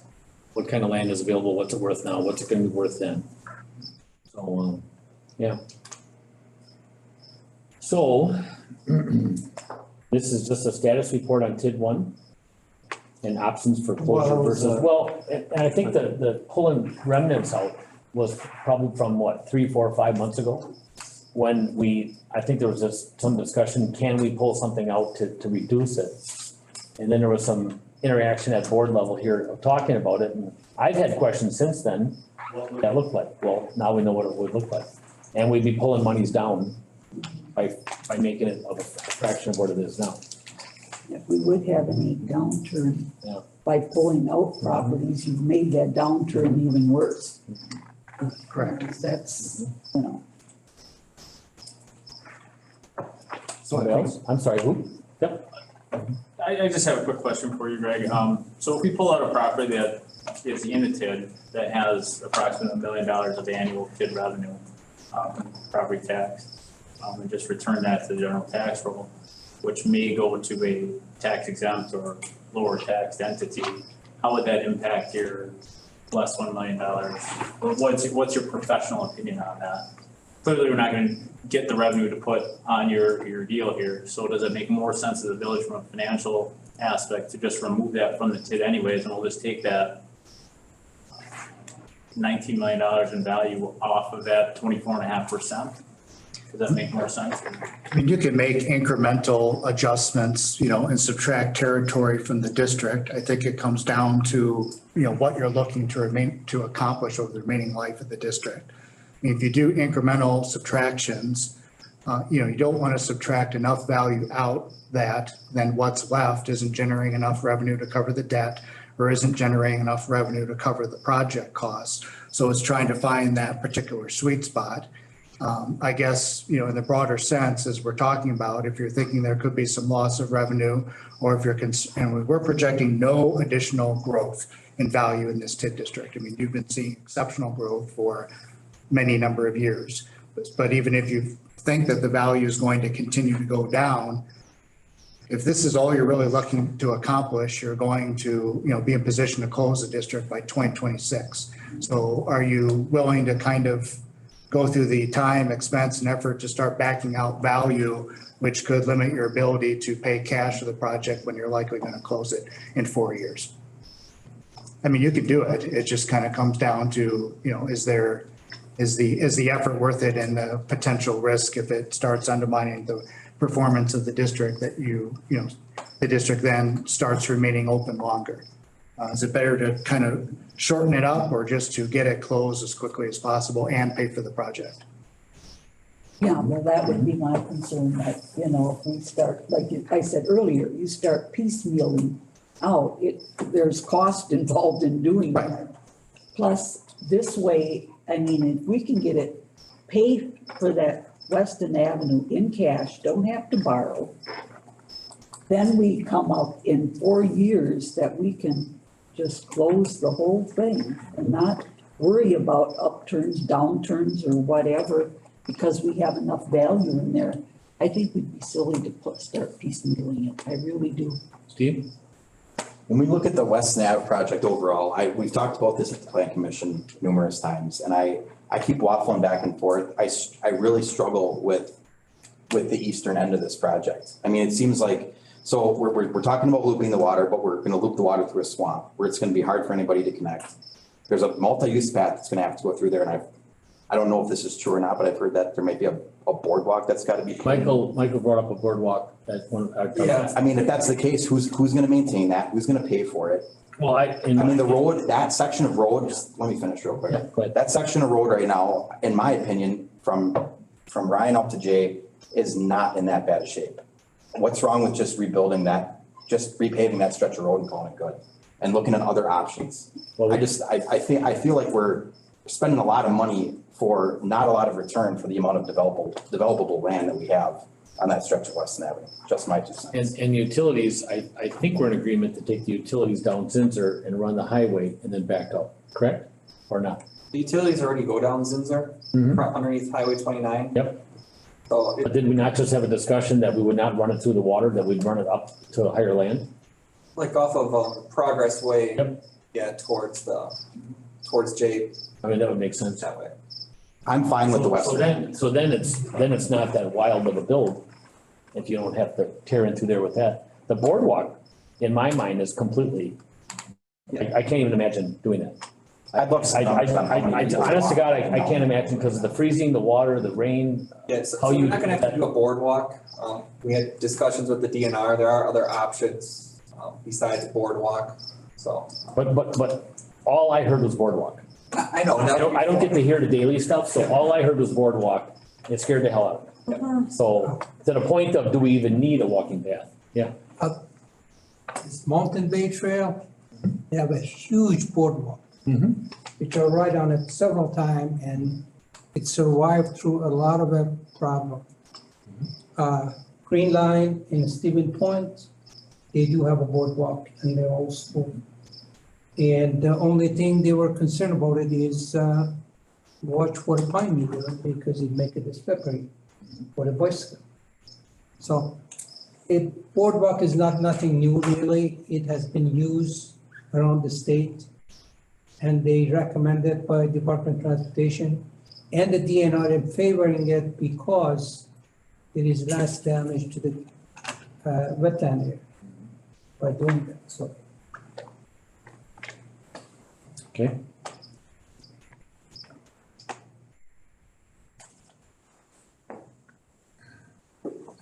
We didn't have to have any. No, we have nothing here. It's just a status report. Yep.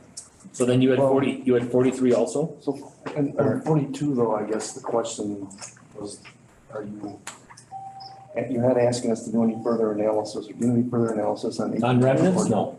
On remnants, I would say no, correct? Correct. On remnants, no. On shelving the project and closing it TID, yeah. So I would have tons of questions So on that. on, with respect to the first item, then I guess it would be helpful for you just to make that motion that you don't want us to make any further investigation of partial closure. Partial only.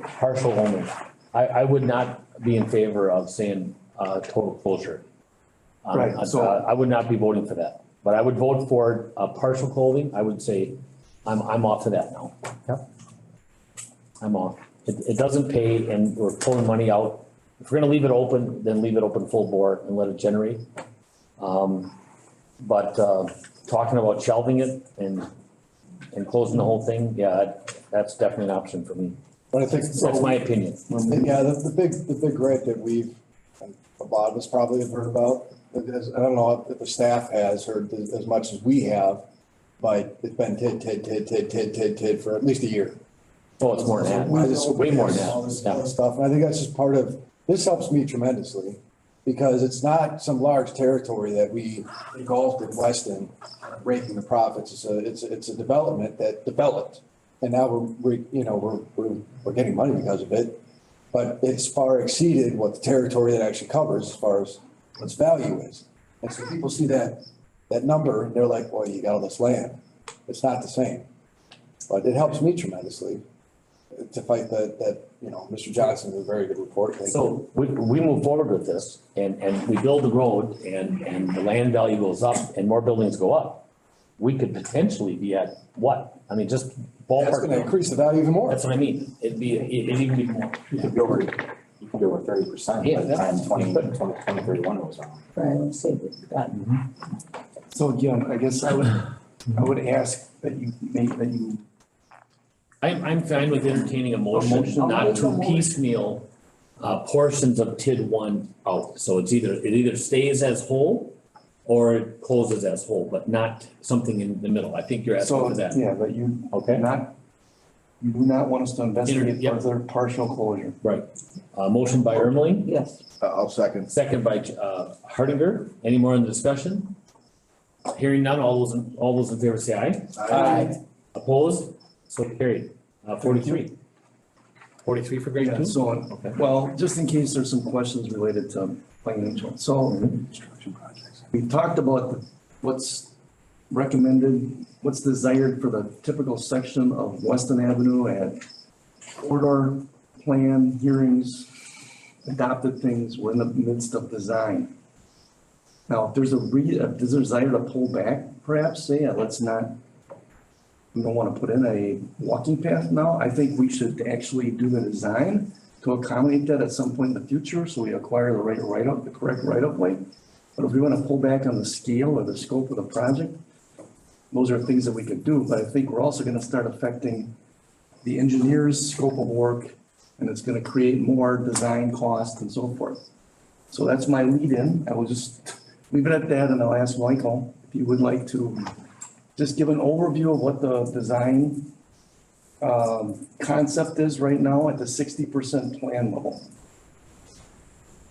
Yeah, I mean, I guess we talked about, I think at the last meeting, the typical section of the roadway is essentially a 2-lane rural road, not much different than what it is existing.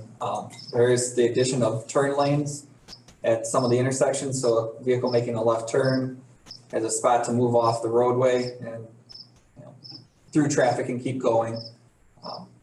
The multi-use path was planned on the north side of the road. there's some select curb and gutter being used in areas to minimize right-of-way purchase or to minimize impact to existing houses, structures. One of the components that, we discussed maybe early on, and I've probably done a poor job of this, is the eastern portion through that wetland is a spot that is prone to localized flooding during spring snow melt, as well as larger rain events throughout the winter months or the kind of fall months as the ground starts getting colder and there's not as much infiltration. Anybody that's driven past the Mashuda property or what is now, south of Tommy Docks, a lot of times in the spring, you'll see water just sitting there on the north side of the golf course. The Crane Meadows Golf Course itself has a lot of water that sits there. So part of this on the east side too is looking at how to increase stormwater capacity so that we don't have those issues. So we don't have property owners who can't use their land for development. So I guess maybe that's part of it too. We talked about the water looping. There's a stormwater aspect of that too. That I guess I can take responsibility for maybe not highlighting more in the past. I guess I don't necessarily know. My job is to oversee the infrastructure, let you know, hey, I think we should do this. The roadway between Von Kennel and Ryan, we repaved in 2011 because it wasn't in such a poor state that it needed to be redone. So that pavement's only about 10 years old. It's probably gonna last another 15, 20 years without us having to do a whole lot to it. But again, that's maybe where the prime future developable land is too. That section from X to Von Kennel, that road is in poor shape. I'd say at the very least, we need to repave that section. There already is water and sewer there. So utility wise, that area is set up for development. The other But the heartburn that we're not doing X to Ryan is because of the land acquisition.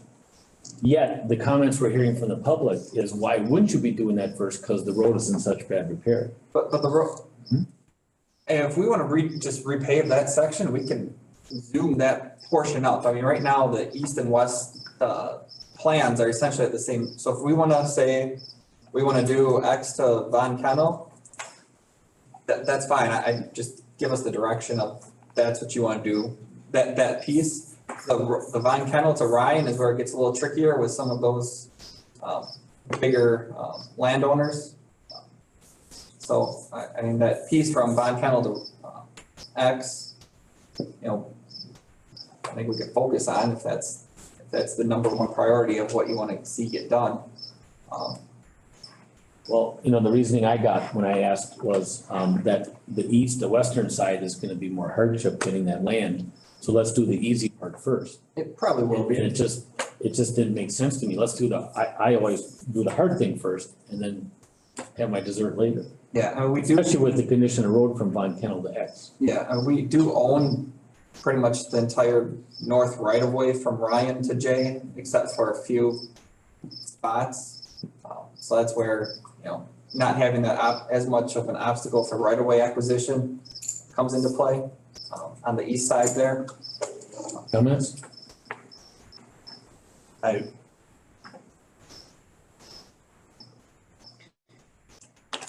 know that. This is just a report. All it is a report. That's all we're talking about. Yeah. Okay. I wanted to know the money.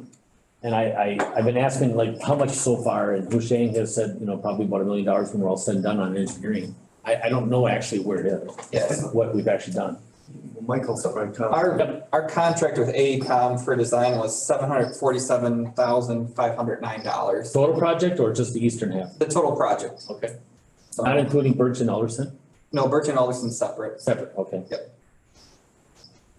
Okay. Can I just get a little bit of clarification on your chart, Greg, on, it's at page 261 in the packet. You have $9,350 for Ryan Street to J. I could have sworn it was lower when we talked about that last week in that packet that you sent out, Michael, the planning commission. I thought it was like $6,000 or $7,000 for that section. Or not, I'm not sorry, not 6 or 7, I thought it was 6 or 7 million. From Ryan today? Yeah, I thought I had seen a number in that packet that was different than that, so I guess I'm just asking for. Yeah, so the east is right at the 9.3. I don't think we had the numbers yet for the west section. Okay. The estimate from AECom was like 6.2, but it's actually less. It's lower than this. But I think that's, I guess, remember the construction cost of 6.2 doesn't factor in engineering costs and right-of-way acquisition and some of those additional costs too. And I think these estimates came from our initial TIF 1 project plan amendment. And when we put those estimates together back in 2016, 2017, and we were looking at also a 4-lane road. So the fact that we've shrunk it a little, I think, the cost of materials and goods has gone up, but also our estimate was based on a bigger, a grander plan, I guess, for the roadway too. Have we received anything from anybody that's trying to develop this area saying that that road is what's holding them up? I don't have to defer that. Jennifer? Oh, you can't do any commercial development Right. without sewer and water, so. Well, I know a big chunk of this is DNR no-go on the north side of this road, the So DNR. if you look at Weston Avenue, there's a chunk of land in the middle. There were 2 subdivision developments. One of them's, I think it was called Fernwood. It was something, Foresight was doing at one time. And then to the south there was Linden Grove, or Linden, I think it was. Yeah, Linden Grove. Linden Grove was. So you're talking, Von Kennel to Ryan, right? No, it's east of Ryan. That'd be just east of here. It's kind of right in the middle. Between Von Cannell and Ryan. Yeah, I thought it was between Von Cannell and Ryan, because I thought. East of Ryan? No, so this is Ryan Street. Right. Here's Von Kennel. Yep. So one of them is this guy, so. Yeah, so it'd be west of Ryan. Kind of, Right. west of Ryan, east, yep. Okay. Another one's up here, Okay. so right in the middle there. Okay. McMahon's is on the east side more, right? He's just east of here, yeah, he's right in the middle there. Where everyone was rumoring the new high school is gonna go. Von Cannell is fairly new street, isn't it? What's that? Isn't Von Cannell one of the newer ones over there? Von Kennel's a gravel road south of Weston Avenue. Right. I'm thinking. Huron, Is that one? and we overlaid it last year. Maybe that's why. I'm just curious if we put the money into that, if part of it is because we've been asked to improve what we're providing there so that they can develop it. I've never heard of ask. That's what I'm I asking. mean, have you, So- anybody here have heard of ask? I'm talking to staff It now. wasn't asked back in, what, 2006 or something? And that's one reason why those developments kind of withered in the vine when they got sold. We're hammered all the time by developers that think that we should be more participative in development activity, I guess, with, utility contributions or other things, and it gives us that ability to get these properties, at least utilities at the doorstep. Now, if we don't wanna do that, I guess then that's a decision the board can make. But that's one reason that this project has been put up on the highest priority in TID 1 right now. I just think we're gonna, if we can pay for this with cash and still close early, I don't know, I know of development of Krause property, that was going to be developed.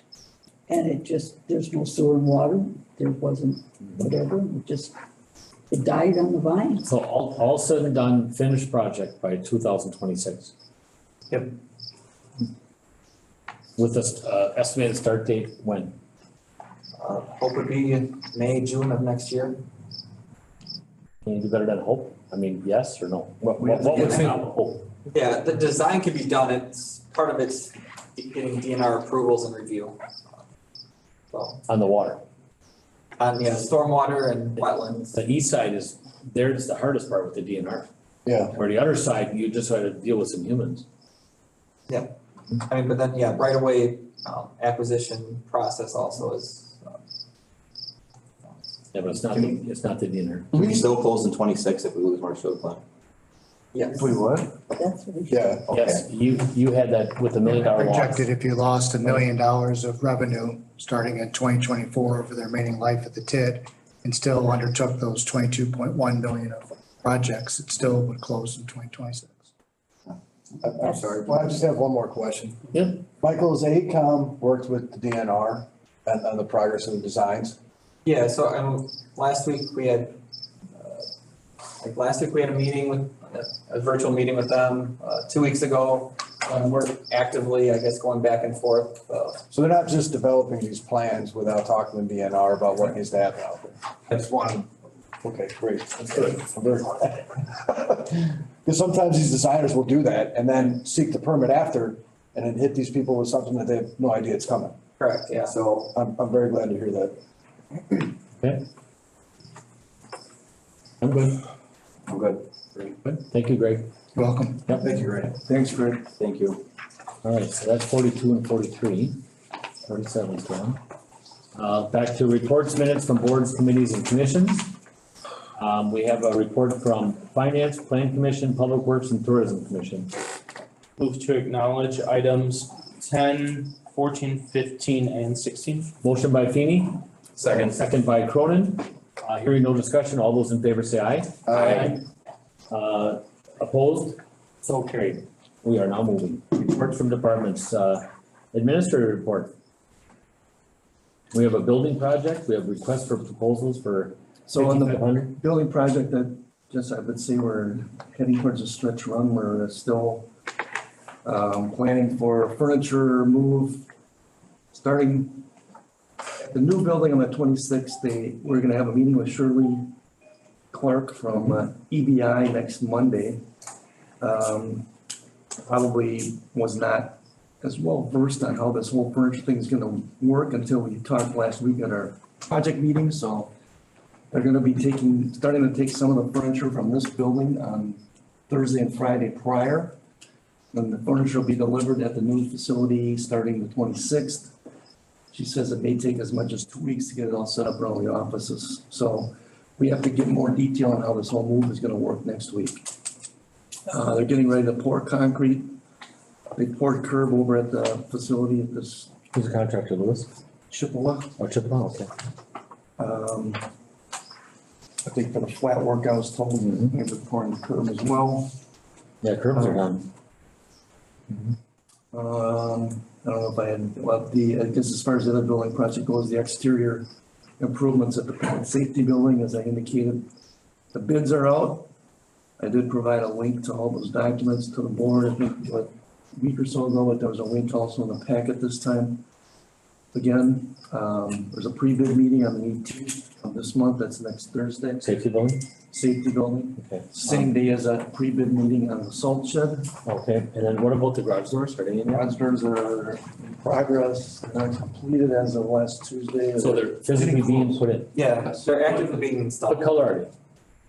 They're kind of a beige. kind of like a gray, like there's a kind of a gray, Okay, because I. cap over the doors and they match that color. Okay, I haven't seen them. I just, they look open to me, so, okay. Okay. And once those are in, we will be tight, we'll be shut. All the doors, windows, everything else is done, right? Should be. Okay. Okay.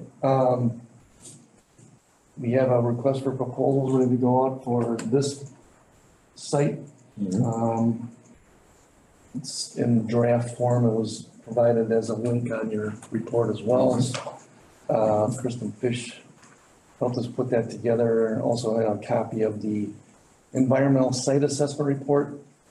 Is in it, that folder as well. Is a proposal with, the buildings gone? It's open to developers to make their pitch for either salvaging things here or or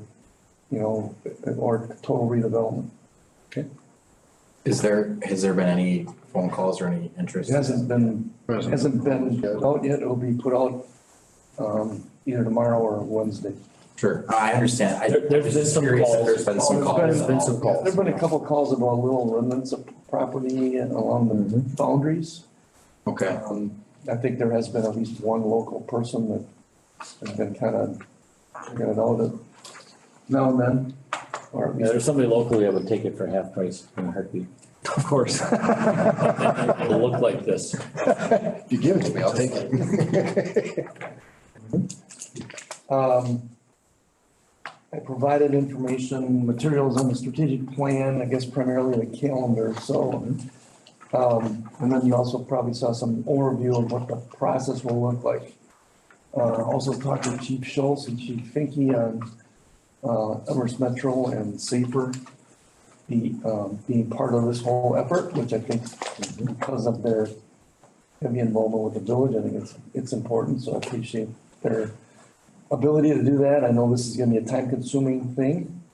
It'll get much more intense later on, so I think the biggest, so what's supposed to happen is next Wednesday, we're gonna have a kickoff session with staff and the facilitator, talking about a presentation that we make in the village, kind of what our, to the board, I guess, is what our challenges may be as we see them as an organization.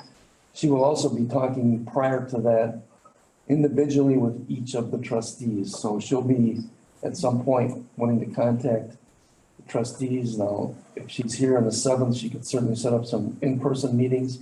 She says she can do those by phone or by Zoom or schedule them in person. So that would then be the first thing prior to, and along with that, we would be getting a stakeholder engagement survey out to the public. And that should be done by the end of the month, then can continue into an early part or middle part of October. She'll also be setting up focus groups with different people from the community. So if you have thoughts on who may be good candidates to be participating. Certainly would take your recommendations and try to put those all together. The goal is to try to get about 18 people, or so it's like 12 to 15 people identified or contacted with the hope of getting maybe 8 to a dozen of them at these meetings. And we're gonna try to conduct 5 focus group meetings. And she's got that targeted for the week of the 15th, 16th, and 17th of September, potentially. Those are the dates available. That's pretty quick.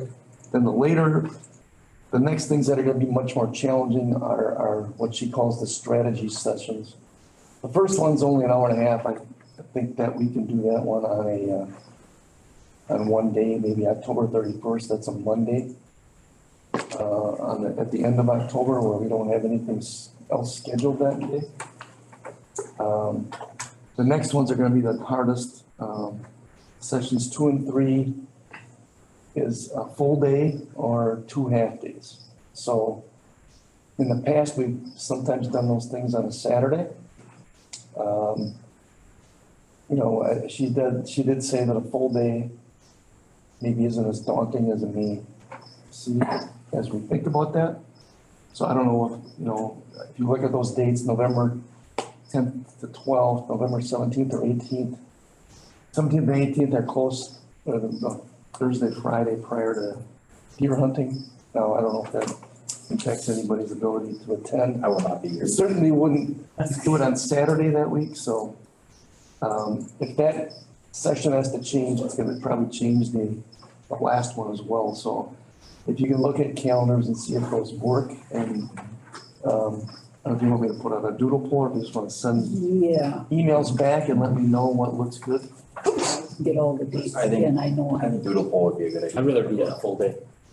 I mean, otherwise we're just gonna start and stop. Saturday, Friday. Whatever. Let's see what happens with the doodle poll. Okay. All right, I don't know if there's any questions on that.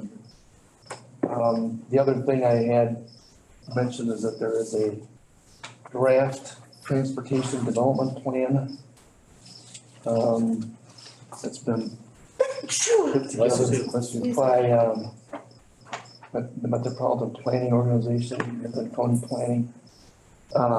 President Maloney and I sat in on a meeting with is Laura Brown, who was the kind of author, the lead person for the consultant on this.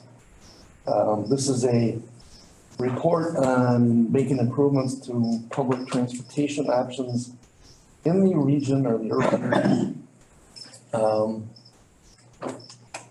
This has not necessarily been a priority of the village, and I guess with our resources, it's, you know, it would be a extreme challenge for us to try to fund public transportation. There's some things in this report that I want to comment back to them about. I guess number one being that they had a very small sample size of respondents that they drew conclusions from. Only 818 people overall responded to the survey in the area. 78 of those were from Weston. You know, we have 17 or 15,000 people. So How many from Weston? How many? There were 818 total responses to their survey in the area.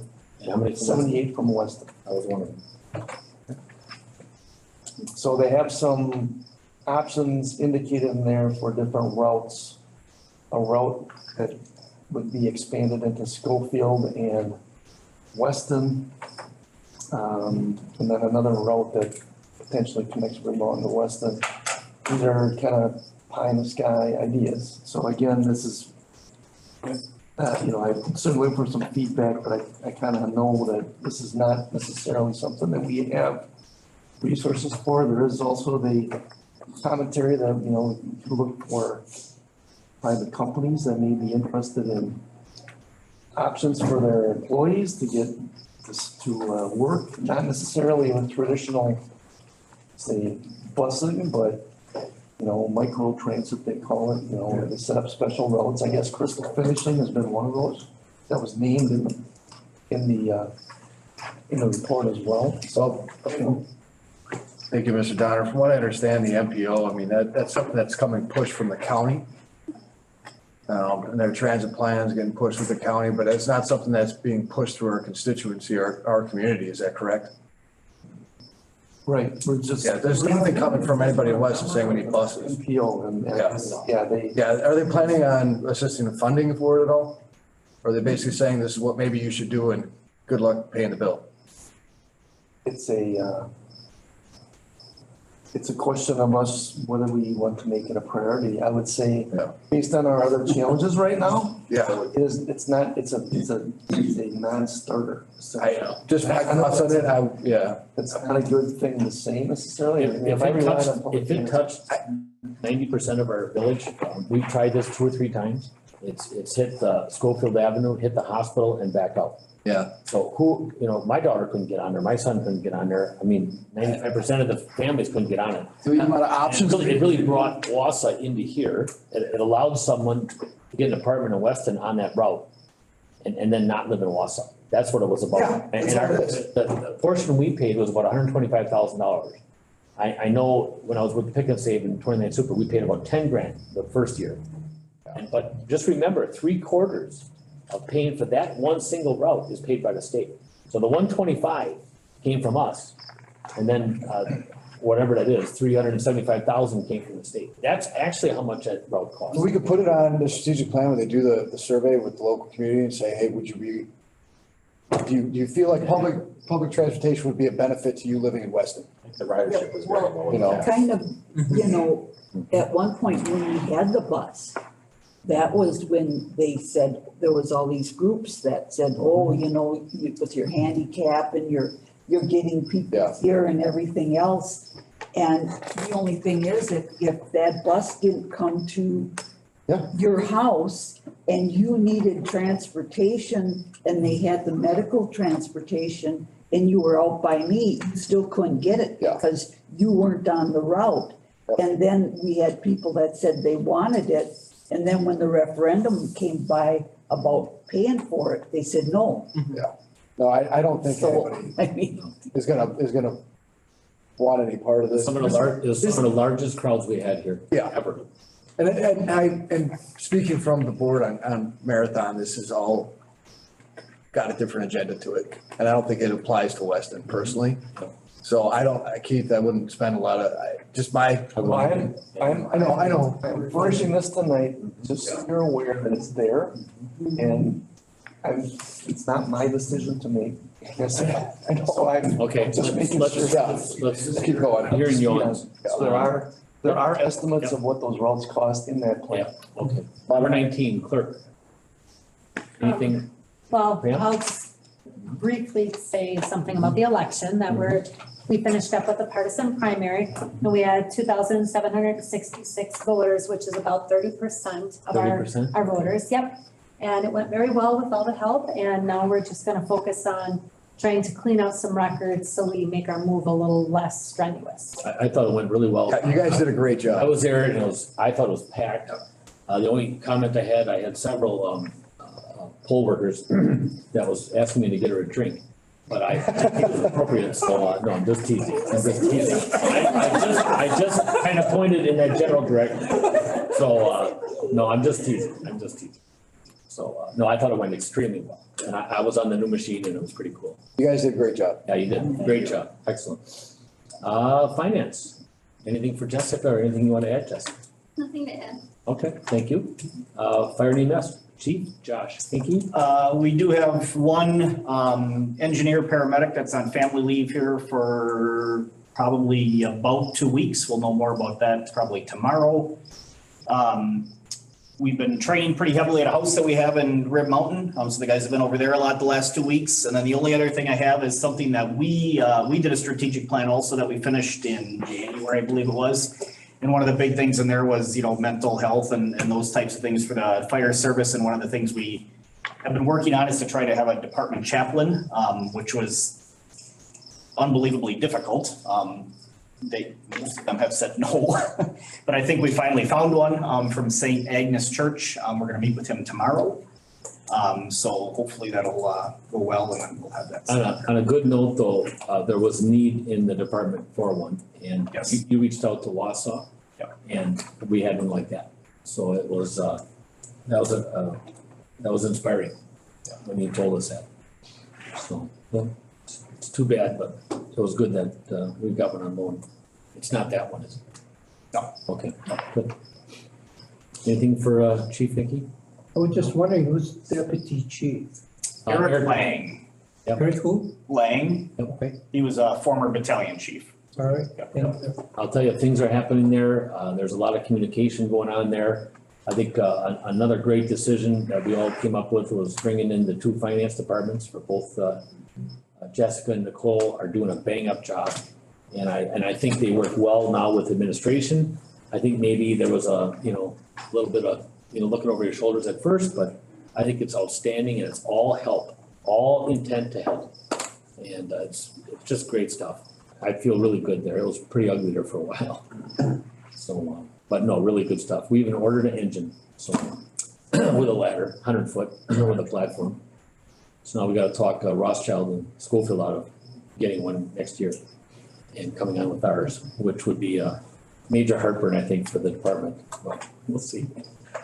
All right, Parks and Recreation. I did have a report in the packet, if you have any questions. Yep. I had a nice talk with you about the disc golf and I never thought I'd have a discussion about disc golf in my life. And the last week or two, I had a discussion with Steve and then I just walked up to somebody at Ace Hardware, like the Progressive commercial, and just started talking to this guy. My wife just walked away from me. But I just wanted to know where he played the disc golf. And he says he uses ours, but then he mentioned some other ones and Sean and I were talking about that. So I said, well, we got a bathroom coming, so just so you know. Anyway, any more for Sean? No? Yeah. Kelly Lynn Park, that's where the dog park is, correct? Correct. Okay. Yep. Is there a way that we can get some, I had a request, is there a way that we can get some doggy bags on the outside of the facility? Because there's a lot of poo in that area and like before you enter the park. Did they disappear? I often wonder when you put them out there and it's so available, did it just disappear? Well, we used to have major problems with it. I mean, they were literally stealing hundreds per week. And then we reduced the size of the rolls we were putting out there. Oh, there you go. Limited it. I mean, I don't know if putting bags outside would encourage people to pick them up because we've had lots of reports of people not taking their dogs in the dog park and they're just running them in the park. Oh, I've seen it, I go there, yeah. And we've had a couple calls, I'm not sure if the police department's got any calls on it, but yeah, we've had multiple reports, and it's like if one person's doing it, other people then start to do it. And it's like, why drive there to the dog park and then not use it though? So. That doesn't make sense. I mean, just one of those things where we'll look at it and see if it's. Yeah, I mean, I personally bring my own bags, but Yeah, and we do have 2 bag dispensers in there. in there, right, so Inside. there's a lot of poo on the outside, Right. and then they just leave it because the bags are there and they are here, and Yeah. so. Yeah, so it might be something Just a good, suggestion. put near the. No, it's something I'm not able to do. The concept makes total sense to me with your hand inside out, but once my hand touches one, it's over. The gag reflex just starts up like there's no tomorrow. My wife again walks away from me like she doesn't know who I am, so I'm 5 feet behind. Well, So then you don't wanna open one of it's those. not by design. I'm not trying to get out of it. I just want to try it. I can do a diaper, lickety split, no problem. Enough of that. Planning and development. I don't have anything additional. Nothing? Okay, any questions for Jen? Nobody? Police.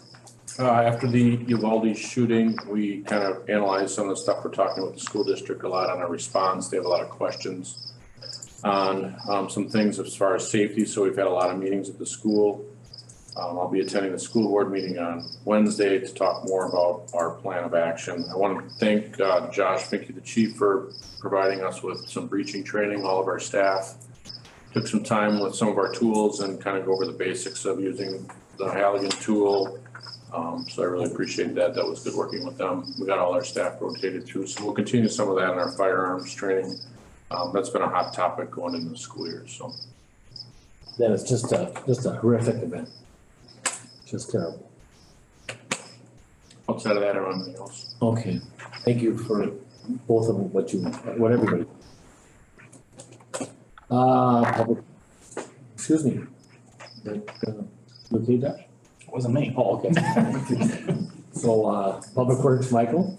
I guess just the one thing, the MPO meeting last week, they did go through the surface transportation program funding projects. Our joint project with the city of Schofield for Ross Avenue, Metro Drive and Alderson Street ranked number 1 in the region, I guess. And the recommendation was to fund that project at a little over 75% federal and I guess not quite a 25% local share. So there'll be a joint project with the city of Schofield moving forward. Okay. So what's our share? Out of 45%, Let's see. We get 1.3. I didn't do that math. I did the math of the grant funding we get is about 1.3 million. Right. So. Reverse math on that. right, you gotta figure it out. Yeah. And like all the grants and stuff, we're constantly submitting for, so the money is just flying. Yeah, and So, in the last 2 years here, we've got a couple joint projects, but total the village is pricing close to $2 million. Usually, they favor the joint project oh, yes, and they finance it, like that bicycle path going to the. or roundabouts, yep. Roundabout, yes. No matter what you do, just say there's a roundabout in there. And several bike paths. So, do they look at them? I don't. Yeah, and then our joint project for the town of Weston ranked 3rd. There just wasn't enough money left over to get that at an adequate funding level. So we'll keep submitting that one for future years. Thank you. Yep. Did I see that Guzman's gonna get done? Yep. Yeah, Did I see that Weston got funding from Dave Mack? Yep. Well, Mitchell Mill was jumping for joy. It's been on the agenda every month for 3 years. I mean, he told me how many buses, how many kids are traveling on there, boom, boom, boom, boom. When I saw that, I was so happy. And then Kramer too, something with Kramer, right? Isn't Kramer from Guzman to SS or something? No? Am I on the right street? Yeah, I am. Yeah, no, there's nothing for, I thought. that section of roadways is actually too bad. Okay. And, But Guzman from J all the way to Kramer. correct. Oh, that's unbelievable. Wow, unbelievable. That's gonna be huge. All right, technology. Nate, you with us? I am. Are you the one that's burping and making all those noises? I don't think so. The only thing I can hear is that cricket. All right. What, anything you want to add? I forgot to introduce Nate's topic here about the display monitors for the new boardroom, so. Okay. Yeah, Go I just ahead. put a little, the design came in for the new building and before, that's out for RFQ right now. But we're gonna be supplying the displays and the mounts for that. And I wanted to get some feedback on the displays that we're gonna be putting in to the new facility. So I put some options out there in my report. The main thing is the main boardroom's gonna have, according, as was recommended by the design, 100-inch monitor behind the main area, and then 86-inch monitors on the side for viewing. You can see in the design, there's some optimal viewing distances. And talking to them, these are commercial graded monitors, tried to see if we could do like consumer graded ones, but part of the design has serial ports that does all the controlling for the monitors. If you want serial ports, you need a commercial grade monitor. So I kind of felt like we were a little stuck with that design sticking there. And then moving into the training room, they had provided 200-inch monitors on that side. That is in the recommended design. I provided an alternative where we brought over a projector that's in the boardroom now and put in that area, and an alternative monitor up in the corner in that room. Or we could just put one projection screen there. That was alternative two. Those are the three alternatives I provided, I guess, in my report as far as cost going. I guess what we're trying to do is get some feedback on that right away so we can get those monitors ordered and mounted at the new building. What do you call the monitor that the center of the board is looking at? The one in the floor? Is there one like that there? Oh, the one you're looking at now? I don't look at it, but like some of the board, the trustees do. Right. So on, they kind of have it drawn up on the bottom of the drawing here. You can see there's two mounts on the bottom there. There's TV that mounts and displays towards the audience. And there's one they have there flat. That will be a mount that can be moved. So that could be moved and Oh, you'd be like, right, okay. Yeah, that's not bad. I mean, because. and there's also one. So there's one on the other side too. I see it flat against her too, correct? Yes. Yep. So what's the analytical decision-making versus basic decision-making screen? Good questions. So the analytical is like an Excel spreadsheet or like maybe a map. Basic viewing would be like your PDF agenda or like a PowerPoint. Okay. Who are you working with? Camera Corner Connecting Point did the design, and then the design is going out for RFQ to multiple AV companies within the state. Camera Corner? Connecting Point. Yeah, they're out of Green Bay. Green Bay, yep, I know where they are. Yep. Yeah. Okay. So I guess based off the design, my inclination at first was to try to swap out some of those displays to keep the cost down. But then, like I said, based off the design, they use serial ports for all those monitors for controlling purposes. And so we couldn't really get away from consumer or from commercial grade to maybe try and see what consumer grade would look like. So my thought was to maybe take that training room, which is being bid separately, and just use our some of the current equipment we have now in that room. We're gonna have good audio, good microphones? Yeah, so the idea is it's pretty neat. The microphones in the boardroom are all gonna be ceiling mounted. They're gonna look like ceiling tiles. And there's 8 microphones in each tile. And they'll be able to pick up each side of the room. And then the training room will have speakers that will be able to hear from that boardroom if there's a large turnout. So that will be overflow. God, I hope not. Okay, all right. Any more for Nate? Yeah, so I'm just looking for some direction and maybe those three the design recommendation and alternative 1 and 2, and what your thoughts were as far as maybe moving forward so I get those things ordered. Michael, if you go up, I think a page, or another one. Those are the amounts there.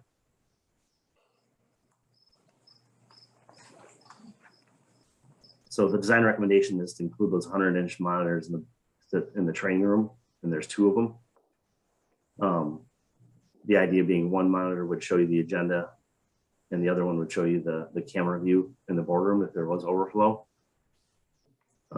Alternative one would be using the current projector in boardroom from our boardroom now, and then another commercial monitor up in the corner so you can get both those views. And then alternative 2 would be just bringing over our current equipment to the new building and not just looking at the screen. This is what, how are we proposing this money? To the contingency that's remaining in the project, which is getting thinner. So we've used contingency? Potentially. Well, we have used some for the furniture. Okay. Oh, yeah, that's right. We did. And that's basically it at this point. But, you know, we're expecting bids on the salt shed. So what doesn't get covered by contingency, we're proposing we would consider ARPA funds. My question on the screen for the alternative 2, would that be sufficient for the training room? I mean, I wouldn't think, or is that for overflow, or you're talking having the agenda there? Well, yeah, that's Yeah. part of the question. The second screen's for the overflow?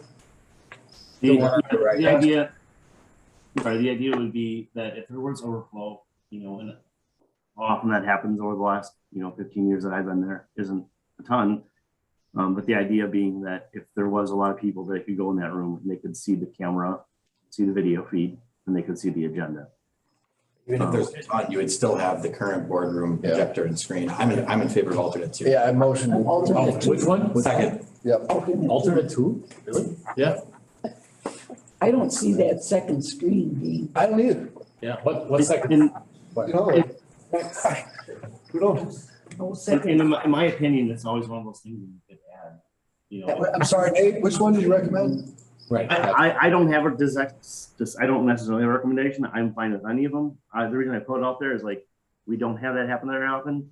If it's something that came up where we would want to add that second one, we could always add it. It's not like we need to make that decision today.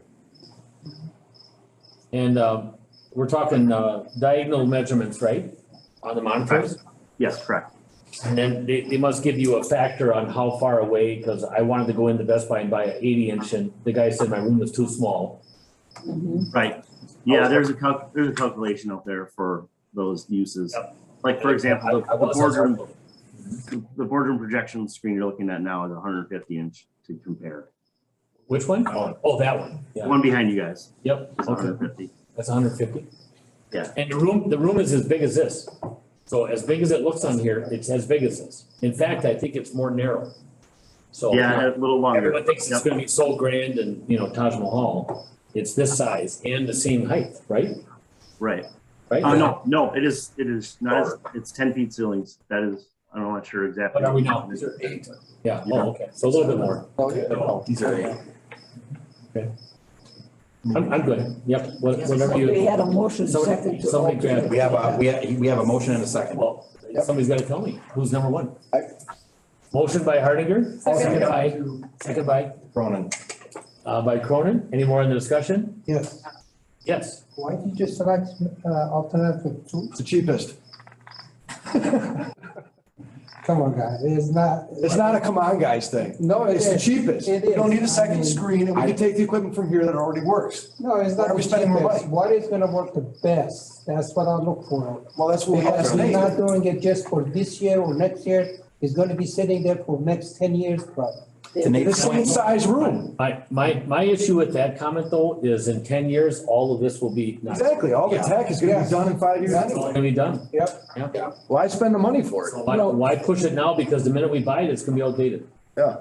For me, it is also that it is cheaper, but not just that it's cheaper. I don't see a need for it. Well, yeah. I think it's economic. That's kind of what I was going with, I guess, but. I mean, that is where I came from, not because it was cheaper, but because there was really, to me, no reason for it. So why spend the money when you don't need to? The visual optics of right even now, just don't bother me as much, maybe, public, but the audio bothers me.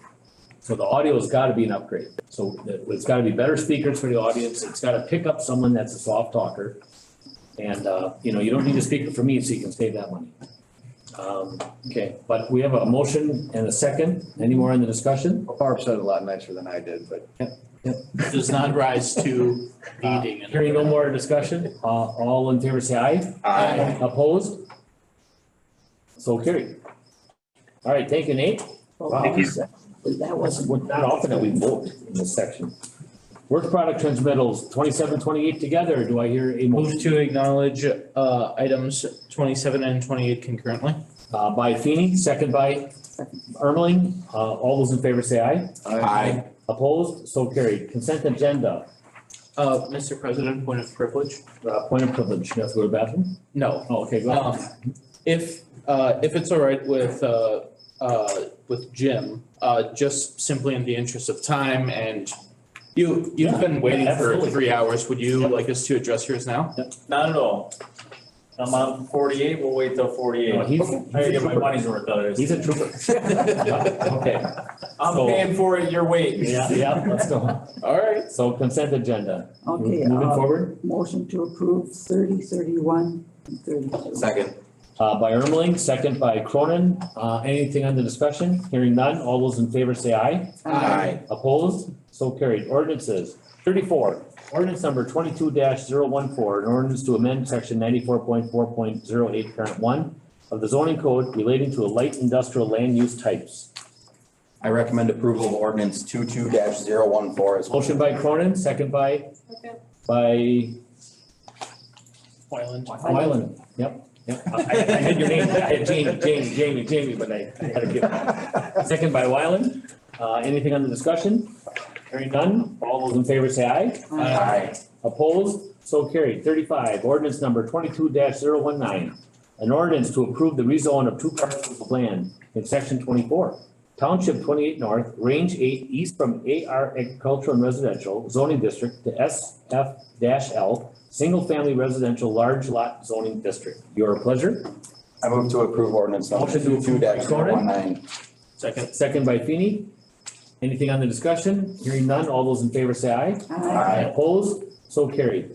Resolutions 36, resolution number 2022-014. A resolution adopting the proposed right-of-way dedication for Connie Lane. Thank you, Lord. I added that last part. Did you get this, Cheryl? By Feeny, Second. second by Cronin. Anything on the discussion? All those in favor say aye. Aye. Opposed? So carried. 37, resolution number 2022-016. A resolution to approve the final plat for Hinter Springs subdivision, first edition. Motion to approve. Motion to approve by Cronin. Second. Second by Feeny. Hearing any discussion? Not hearing any discussion. All those in favor say aye. Aye. Opposed? So carried. 38, resolution number 2022-017. A resolution adopting the proposed right-of-way of dedication for Old Costa Lane, another, hallelujah. Move to approve. Motion to approve by Feeny. Second. Second by Ermeling. Question, On the question. not to burst your bubble. It Oh, still doesn't. no, I don't want to hear it. I don't want to hear it. Negative tomorrow, positive. Your speaking privileges have been revoked. It doesn't clear it, It Mark. doesn't address Dominica. The question. Oh, that's done. That's done. Fine. That's done. I'm just happy to see these. That was done before I started arguing about it.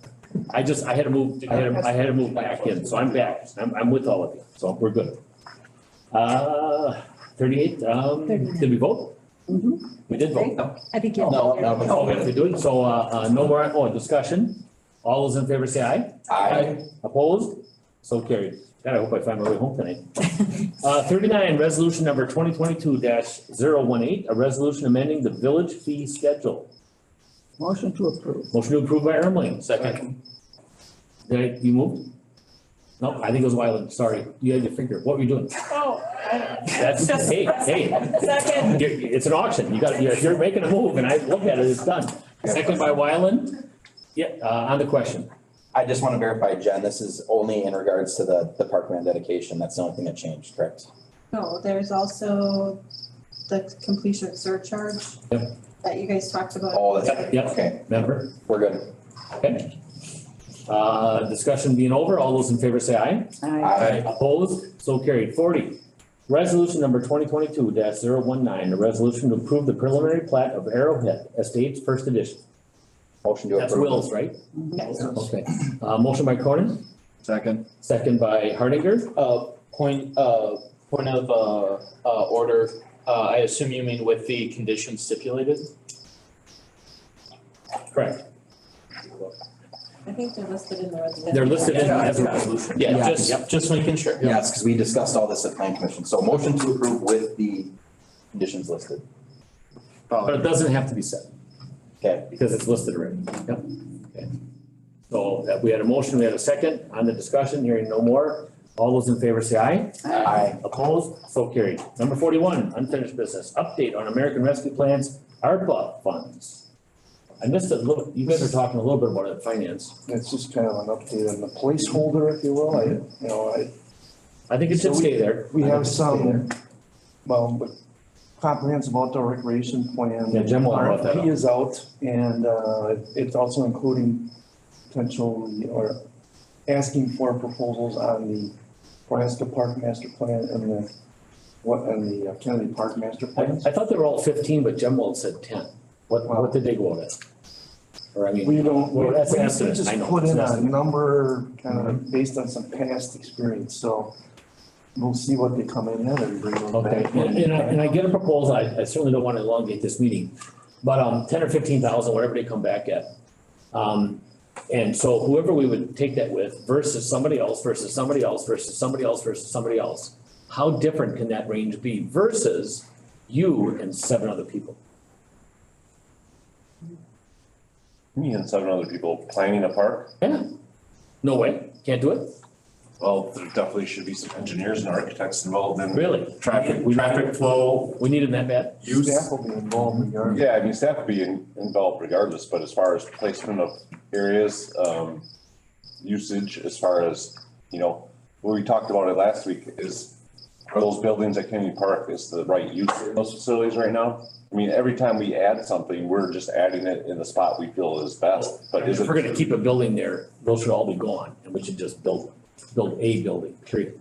Be done. I listened to it all last week, I just didn't say nothing, but that's my opinion. But Well, I'm just saying, I mean, we know DCR's Youth Baseball came here with 15 items they proposed at Kennedy Park. Well, is it something that, the village should support doing these improvements?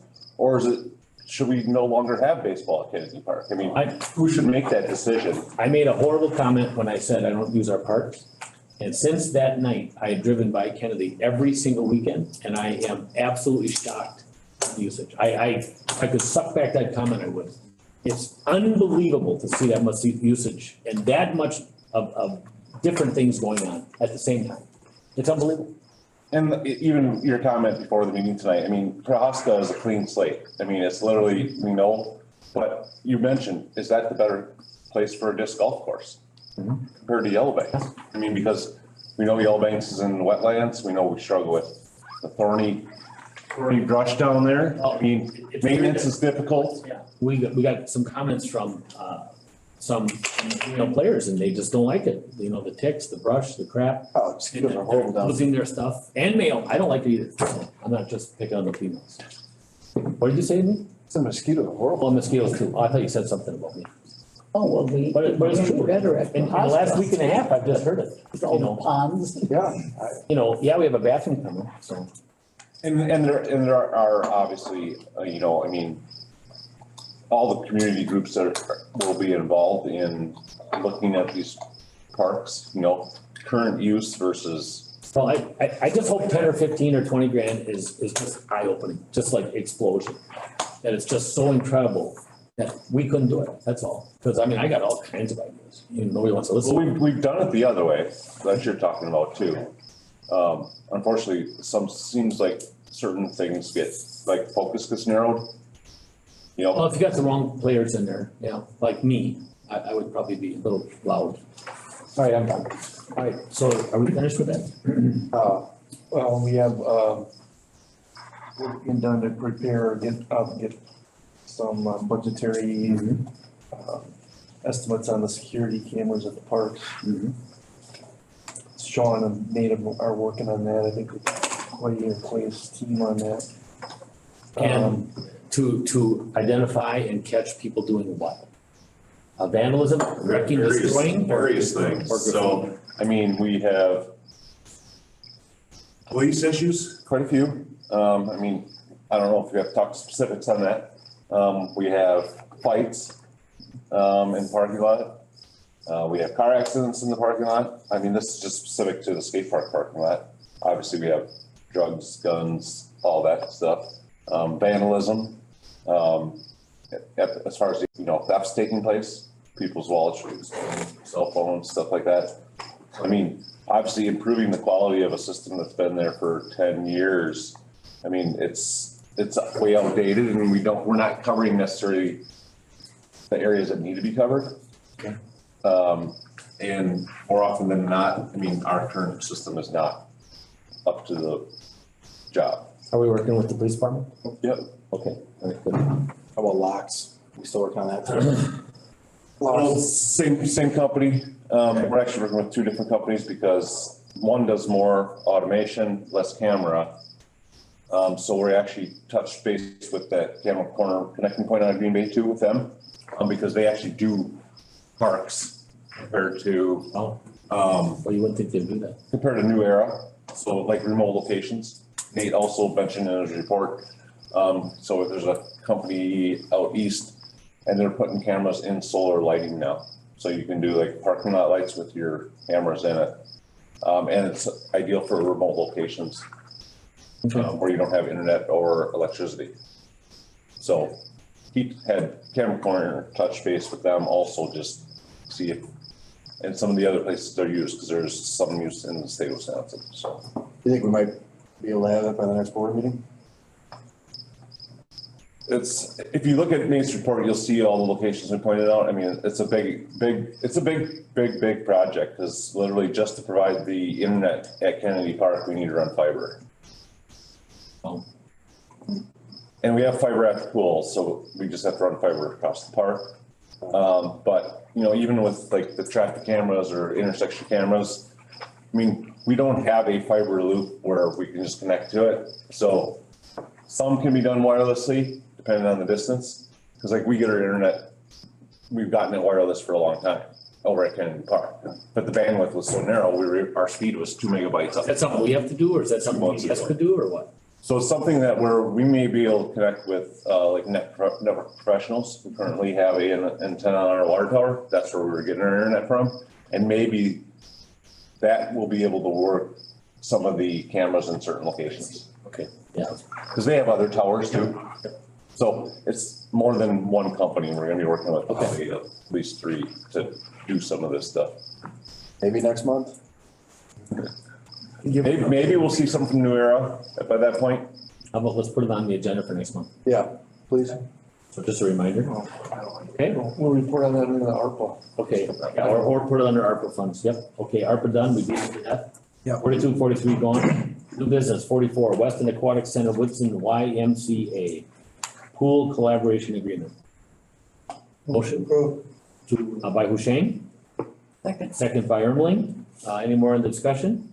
Hearing none. All those in favor say aye. Aye. Opposed? So carried. How many years? 3. Okay, good. Thank you. Approval of state municipal agreement with Wisconsin DOT for bicycle and pedestrian master plan grant through the Transportation Alternative Program. Move to approve. Move to approve by Husheng. Second by Wyland. I didn't mean to go up like that, like it was a question. I'm sorry, I just did it. So anything on the discussion? I am punch drunk, I'm sorry. No discussion, anybody, all in favor say aye. Aye. Opposed? So carried. 46, discussion of possible action regarding continued use restrictions or closure of Weston Avenue as a truck route in the village. That's mine, and I'm gonna move that to next month. Okay. All right. I understand it. Because, oh, you don't want to, oh, then I'm gonna talk about it. So if we got an issue, we have an issue with Weston Avenue. I'm okay. And that's part of, I'm just gonna, we don't have to talk about it or do anything, but here's the deal. That was I thought was a lot of commotion. A lot of you have heard it. If that's the issue, then we tell those trucks to leave out the lighted area, by, what intersection is that? Enterprise, yep. And head east to J and up to the highway, and there's your highway. Because right now, they can't, I mean, I work with 30 of them every day. And, we've lost every street in Merrill except 64 and 107. Over 15 years, because a neighbor complains, a neighbor complains, a neighbor complains. We can't go anywhere in Merrill except those two roads. It adds 3.5 miles to, every truck every day. It's about $78,000 a year. I never even went there and talked about it. It just didn't pay.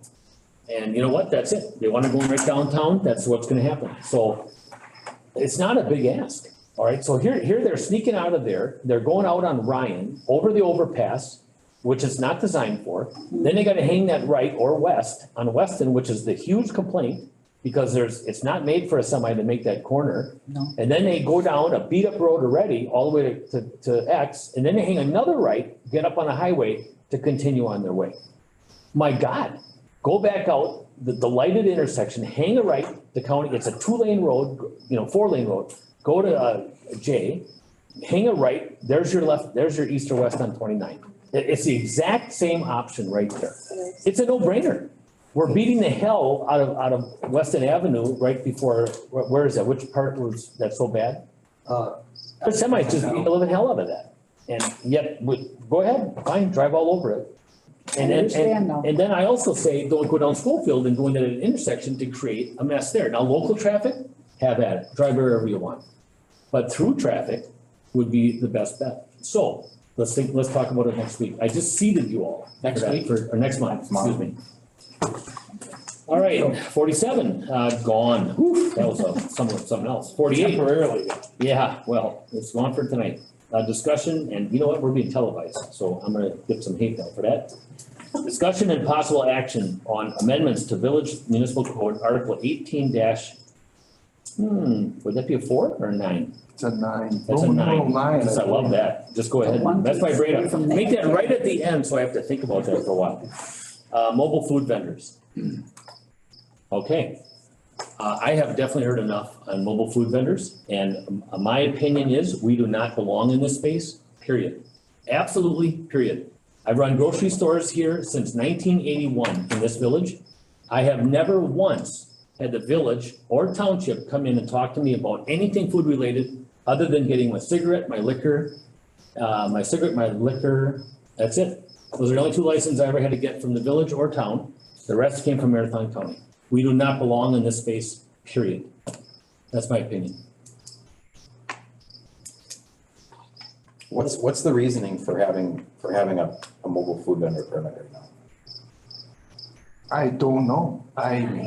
Jennifer has some perspective on it. So back when this was first created, it was basically, the board at the time directed planning and development staff to work on it because the food trucks were starting to come. And there was a concern with the brick and mortar and kind of that clash because the food trucks do not, they're not paying taxes, whereas your restaurants are. So there was some restrictions placed on it. Jared, who was Emily at the time, worked on the ordinance. The city of Wausau had one already in place. These were all kind of new, but there was just a lot of pressure and the board didn't really know how to handle it at the time or what they thought of them. So, I mean, it's evolved. They're more prevalent out there than they were in the beginning. But most of it, the concern was, I mean, from a zoning perspective, from the zoning code was just so that if there was an issue, we could enforce for, somebody set up in the right of way or something like that. Times have changed, so the ordinance could probably be changed.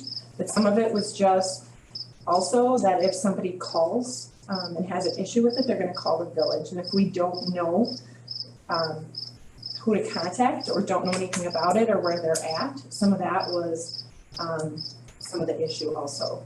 Because we didn't know if they had licenses or not with the county. We had no contact information if somebody did call us about it and had an issue. So some of it was just the board at the time wanted to know who was doing business in the village. So they created the license. Well, and something we might want to consider too is that maybe it's not such an important factor when it comes to a private property, but if a food truck was going to go on public property and something would happen, like food poisoning or an accident or something, the village would be at risk because they could be at risk in a lawsuit or something because of that. So just on a public property, a license to be vending food on that property is something to consider. So there is an email in there. When you say public property, you mean when we host on Tuesdays and Saturdays? Not even that, even if somebody would contact us in the future, we have to look farther than just today. I understand. I think if somebody would contact us and want to create, want to bring a food truck on, like say, I mean, I know we're moving off of this property, but say like right next door where the farmer's market used to be. Right. Or just a park or something like that. I almost think like a bullet point thing, and one would be flat out, no public property, period. It's a done deal. Why? I mean, unless it's something that we were doing, Well, farmer's market. my only caveat to that would be, what if another Weston Fest decided to, I'm not saying it would, but at Kennedy Park, do you want to prohibit food trucks from coming onto our? Well, even In the Kennedy Park when during the an Little League or what, Pony League or whatever had their tournaments at the Kennedy Park, they asked if they could bring in. Do we have a concession at Kennedy Park? Yeah, we don't want to take away from the concessions. Everest Youth Baseball did have Everest Optimists come in with their food truck trailer 2 years ago for one of the tournaments. I mean, there's been a food truck a couple years ago when TDS was first doing their thing and they had their neighborhood thing. They brought in a food truck over at Kellyland Park because when they booked that to, vote signing up for TDS when that was all starting to go. Just some examples of where they've been. I mean, we've had them, obviously. There was one at Kennedy Park. It was June this year, I think. So a group that had it rented brought in a food truck for their own use. So it's just, like I said, just some examples of where they've been. I've even done broad fries through Boy Scouts at Ace Hardware and Target. Right, private property. Private property. I don't, They actually utilize the same licensing. I guess what I've gotten from people is you've had food trucks had to fill out or pay for separate areas, same food truck. And I don't know, Saturday they're here, Sunday they're there or something like that. They've had to pay for, if they're sitting over at Jim's lot or Ruppel's lot or something like, When the ordinance was first created, yes, there's a spot that states that they're supposed to tell you where they're at. Yeah. That's something that could be taken out of there. I think some of it was when they created the ordinance. If you read the zoning code, you're not supposed to set up shop for, so somebody can't go and put their food truck out somewhere for the whole summer. There are regulations on that, but I think that if it's no different than someone who has a really long rummage sale, you just enforce the ordinance at that point. So I was comfortable when I was talking to Pam with getting rid of that they have to have it for each specific location. Yeah. If that's Yeah, that'd be great. It could use some maybe tweaking, but we have to consider long-term, so we're not changing it all the time. we consider possibly suspending it for the time being until we make those corrections, so we can allow these people to do what they're doing. Yeah, we're right. I'm 100% with Mark, I don't think it should be on public property. I just don't think we should be in the space. Food is huge. And we're not prepared to do food. No way. Well, can I ask a question? Expertise isn't there.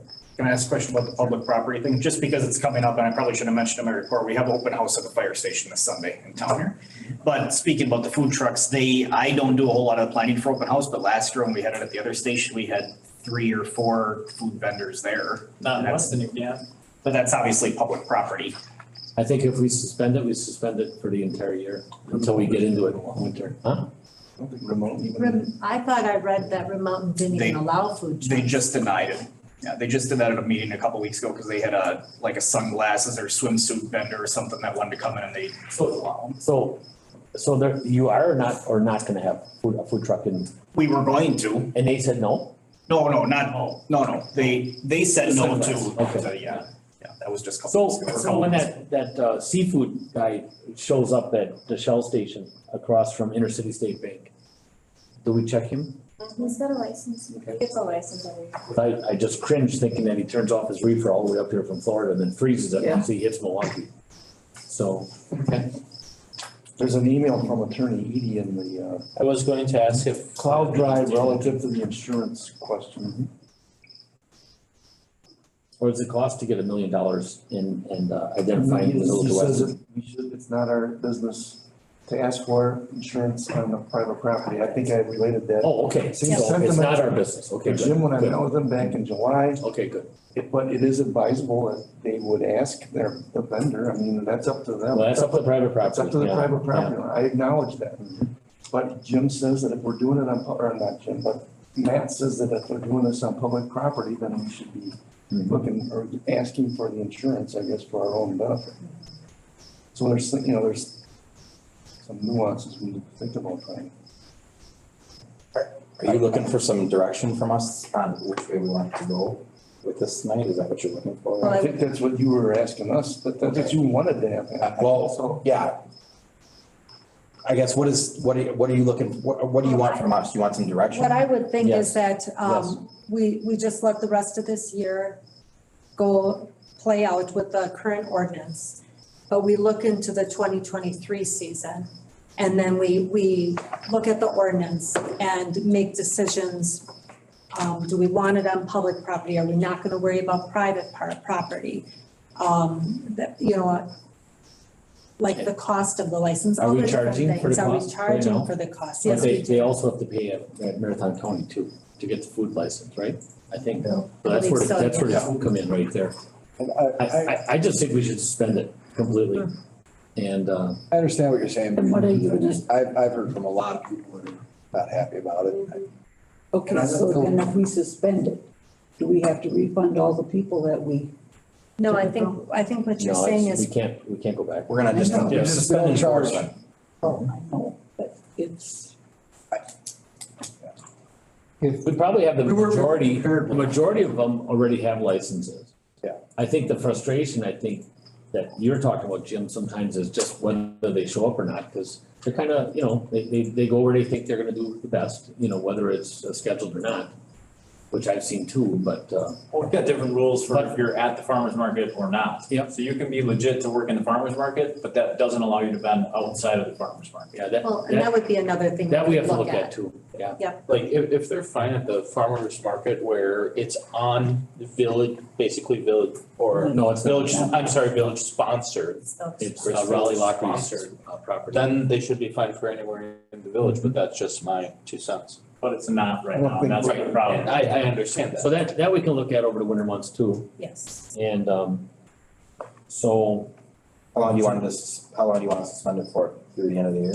I would say till, when does it get cold? End of October? 3 weeks. I'd probably say the middle of November, because maybe Halloween will be a little bit, maybe the first week of November. That's enough.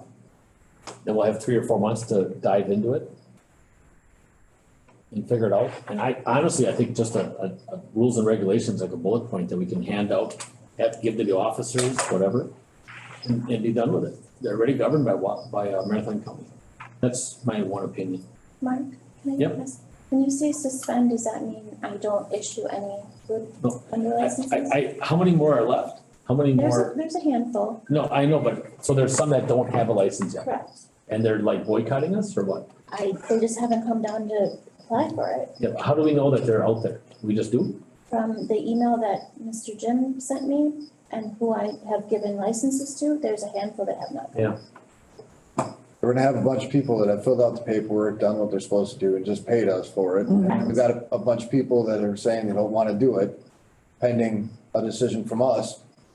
So now we're suspended. We have a chunk of people that are not gonna pay us, but we're gonna let them know that they can go and do it, versus a chunk of people that just paid us. Well, that's. I don't think that the people that haven't come in have necessarily said that they're not going to do it. I just don't think that either they don't know or They're just waiting for they directions. haven't come in yet. Correct. I'd have to agree with. Because I don't think anybody has, any of these food vendors have actually told us, we don't want to do this. I've not heard anybody say that. And Sarah had one come in on Friday afternoon that had been on the list that was coming. And they came in on Friday afternoon because they were at an event on Saturday. And she was successful in getting all the paperwork and the fee and without a problem. Was I here at the time? Yes, you I was were. not happy. Yes, you were. What's that? I was here at the time. Oh. He was not happy. And this is nothing on you ladies, as far as your processing and what you're doing to help these people. I think it's just the fact that they're going through it, and that, like you said, this whole thing needs to be updated. So now it's, But to be fair to the ones that already have the license. I know, that's where it's gonna be the. So I think the sentiment is that we just proceed with the ordinance as is. And we have indicated that we are gonna look at making changes, but, you know, we really shouldn't be changing mid-season. That's there. That's another question, is changing the ordinance right in the middle of the. I just have a suggestion. We have letters that kind of tell you what you need to do to comply with the ordinance. Why don't you just let the police department handle it for the rest of the year? I saw a They're copy of just it Friday. sincere letters I with saw it. just Yep. It's a done deal. explaining, Great. you know. Leave it up to us. Environment. Thank you. So. Thank you. I'm good with that. Okay. You know, I could see the vendors that are in farmer's market being allowed to go elsewhere, but that's. Okay, do we need a motion? Probably. I'll make a motion to allow EMPD to handle it for the rest of the year and revisit this first quarter. Second. Motion by Cronin, second by Feeny. Any more discussion? Hearing none, all those in favor say aye. Aye. Opposed? So carried.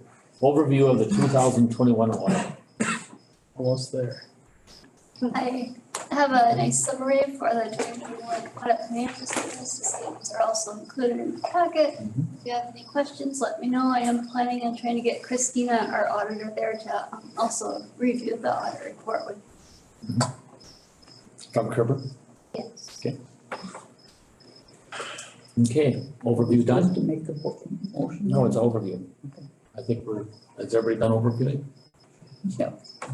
Okay. Does say you need a. Yeah, I move to Motion. put on file the 2021 financial statements. Motion by Feeny, second by Ermeling.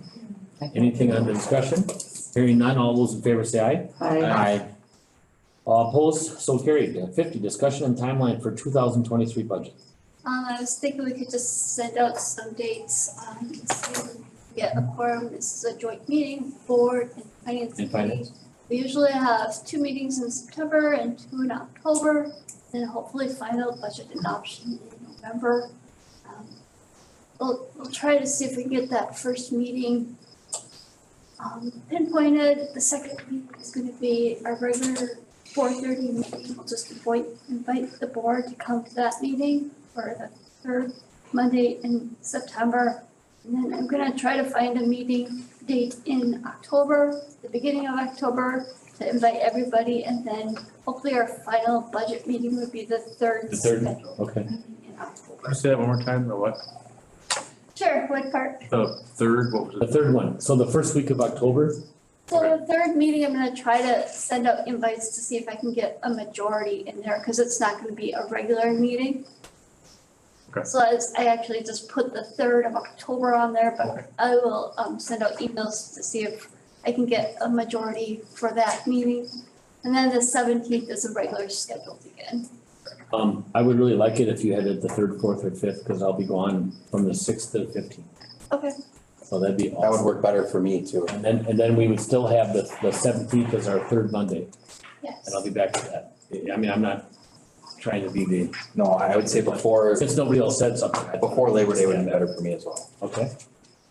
All right, I've So- already gone through the 7th. Are you talking October or September? what? Are you saying before Labor Day, are you Are you talking October or September? October. My bad. Yeah, the two can. Not the only one here that doesn't. I was in September, so I was. Yeah, October 17th to the 23rd, I'm going. All right, that's done. Attorney referrals? None? Staff referrals? Staff, what's the staff referral? Things you may want to refer to the staff Oh, yeah, for, that's your little thing, right? So, I'm just gonna boycott that. I'll just call whenever I want, so. Okay. Anybody else have any staff referrals? What, no? I'm just kidding. I can't help it. All right, so no staff referrals. Remarks from trustees. Husheng? Nothing? Thank you. No? Jamie? No? No, thanks. Jasper? I've got one request. Steve? Anything? I'm sorry. You did have something, Jasper? I'm sorry. Go ahead. The plan, the master plan for Kennedy Park. You put out requests for proposals for design groups and architecture firms to run that. Yeah. So I mean, obviously nothing's taking place till we see what the proposals come in Yeah. anyways, so. Right. But they're gonna come back with a proposal to do it, not actually, I mean, they're gonna come back to see if they can get it so they can do the proposal, right? right. Okay, right, okay. Right. So like the pool ain't moving, the skate park ain't moving. No, this is a. Crick in the trees, so it's all the movable land, right? Proposal to do the work, All right, got it. Okay, cool. yeah, So they're gonna give you an estimate basically on what it would take. for, yeah. To rethink Master it, plans and to rethink it. the comprehensive outdoor rec plan, which was what we started with. What is your timeline right now to make any adjustments to that RFP? It's already out. Say again? The RFP's already out. Right. But I can make changes to it weekly. Right. Up until the 22nd, I think is the date that we put in the RFP that we would allow to have additional addendums made to it. Oh, there you go. I could check for sure, but, so all questions need to be received in writing by each Friday and the addendums come out on that following Monday. And proposals are due, I think the 31st, I think is what it is, August 31st. So our last addendum was supposed to come out on the 29th. I think all questions had to come in by the 26th. Right, and this is a request proposal we're just putting out to enhance Kennedy Park, correct? It's a master plan. Yep. Yeah. Okay, so I'd like to ask if the board would consider putting an alternate in that Kennedy plan to dome the aquatic center for year-round usage. It's just it's a request proposal. These are the design firms that may or may not actually be a part of being able to do something to that level. But it's no cost to us to consider what it would cost to put that thing in. And now considering Stony Creek, or not Stony Creek, but the other year-round aquatic center here is gone, it could be a major attraction for the village of Weston. We have looked at it before. I know there's been talk about it, but we've got, if you've got RFPs on the table right now, and you got these people looking at it, why not take the opportunity to see what it costs? Just a thought. If the board is okay with requesting. I'm totally okay with that. I like it. All classes is postage. Well, no, it's. Stop staring at me. They're gonna enhance the engineering, but yeah, I think so. Why not? Now's the time to do it. Just as an alternate to obviously whatever the plan is. Yeah. Is the field house, the new field house getting water? They're not getting a pool, right? No. There's a pool there, but that is not getting a pool, correct? Because when that goes up, holy mackerel, is that gonna be monster. Major catalyst. All right, so there's a remark from Jasper. And can we have that added to the agenda for next month, just to, because you'll have the RFPs back by our next meeting, right? Yeah, we're supposed to be reviewing them at the September 12th Public Works meeting. And then it should be for the next board agenda, then after that was the 19th, I believe, September 19th. You're gonna get a crap from the skateboarders because they're gonna wanna be domed too. Just, so anyway, Keith? I got one thing. I did an event over at the gym bar on this weekend, and when I talked to them today, they did say that you guys helped them out with that issue. They were very appreciative, and there was another issue that came up There was another issue. because of that, so thank you. You're welcome. My pleasure. Yeah, that was a good story. Nate? Administrator Donner, do we have a tentative move-in date for the new municipal center? Yeah, I was referencing that in the furniture side. There's part of the furniture that's moving from this facility is gonna be, Held in storage for a bit. about the 22nd or I think it's the 22nd and 23rd of September will be moved over. We're having a meeting next week with Park. Monday. She's there. They have done a detailed plan on how this move is taking place with the furniture.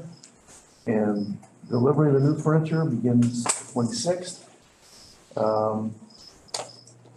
And it's supposed to take about 2 weeks, I understand. So we're gonna get more detail. I was probably mistakenly indicating that this was only gonna take a week. Because we gotta figure out how we make, our contact with the public functional during that whole time. Those are things we gotta talk about next week. When the time comes that everyone's moved in and settled, one of the big things that I've been hearing is I wanna see what my money bought. So I'd really like for us to have like an open house after the workday so that the entire community can come in. Maybe we can even invite some food trucks over and turn it into a community event. And have everybody walk through, restore some of the public trust that people saying that this is a Taj Mahal can show that it's not a Taj Mahal. And really go through it as a community. I agree, we should have an open house at some That might point. be spring. I don't know what the timing should be. It's probably gonna be spring, just to get all the quirks out and get everything done. And then the sun comes out, the snow goes away. Seriously, Right. I mean, Yeah, this is gonna be a soft opening. It's just like opening up, anything. You have to have a soft opening, get all the quirks out. We're not gonna be finished. It ain't gonna be like done. Yeah. We're gonna be still working on stuff. It's just gonna be a pain point for a while. But I think it's a good idea. An open house, I think we should all be there and, everybody take a corner or whatever and. Is there like a ribbon cutting day or something? I would think, I don't know if we've been invited yet. I don't know. Again, I don't know, is that, No clue. what you see is, you have the open house, you have the ribbon cutting, okay? I mean, it's maybe not, it's gonna be a case that we're gonna. Yeah, it should probably be done all at the same time. Does Aldi's have a ribbon cutting yet? October You what? should be getting something for that, the end of We October. should? Yes, they have your emails, you're gonna get an email with it. Ah, okay. Is the municipal center gonna be open to the public? When you say open to the public. Remarks from trustees. Ermeling. I'll stop. I just have one. I told him I would ask. I have a neighbor that him. Are you gonna ask if the municipal center is gonna be open or what? No, they wanted to know if he needed any help with moving. Oh, Small help or whatever. They would, very nice couple. They are always helping people. And they wanted to know, you For moving? need any help for We moving. wanna meet with EBI next week and find out some more of the detail, then maybe we can get a better. And I said I would ask. I was kind of like, okay. We got a box truck with a lift gate, you can borrow if you want. All right. so my remarks would be, when is the proposed first meeting there? We'll know more next week. I was So wondering it if this is our potentially could last be meeting October. here. I have a public open house for the housing study at the end of October. Okay. That will be taking place there. I think it's the 25th. Did we get any, this is just a remark, but did we do anything wild in the boardroom with other communities, like the photos and stuff, or is that all done? Is that all dead? That's something we still wanna. Okay. follow. I just think that'd be neat. Just to. I know we were advised to wait until the Okay. spaces are pretty well, their finished state, and then to take a better look at how those things might fit. So future items, next meeting date, September 19th, 2022, Board of Trustees, regular meeting at 6 P.M. And looking for a motion to adjourn. Move to adjourn. By Feeny, second by Cronin. All those in favor say aye. Aye. Opposed, so carried. We are adjourned at 9:45. I want everyone wink, wink, to tell Pam that these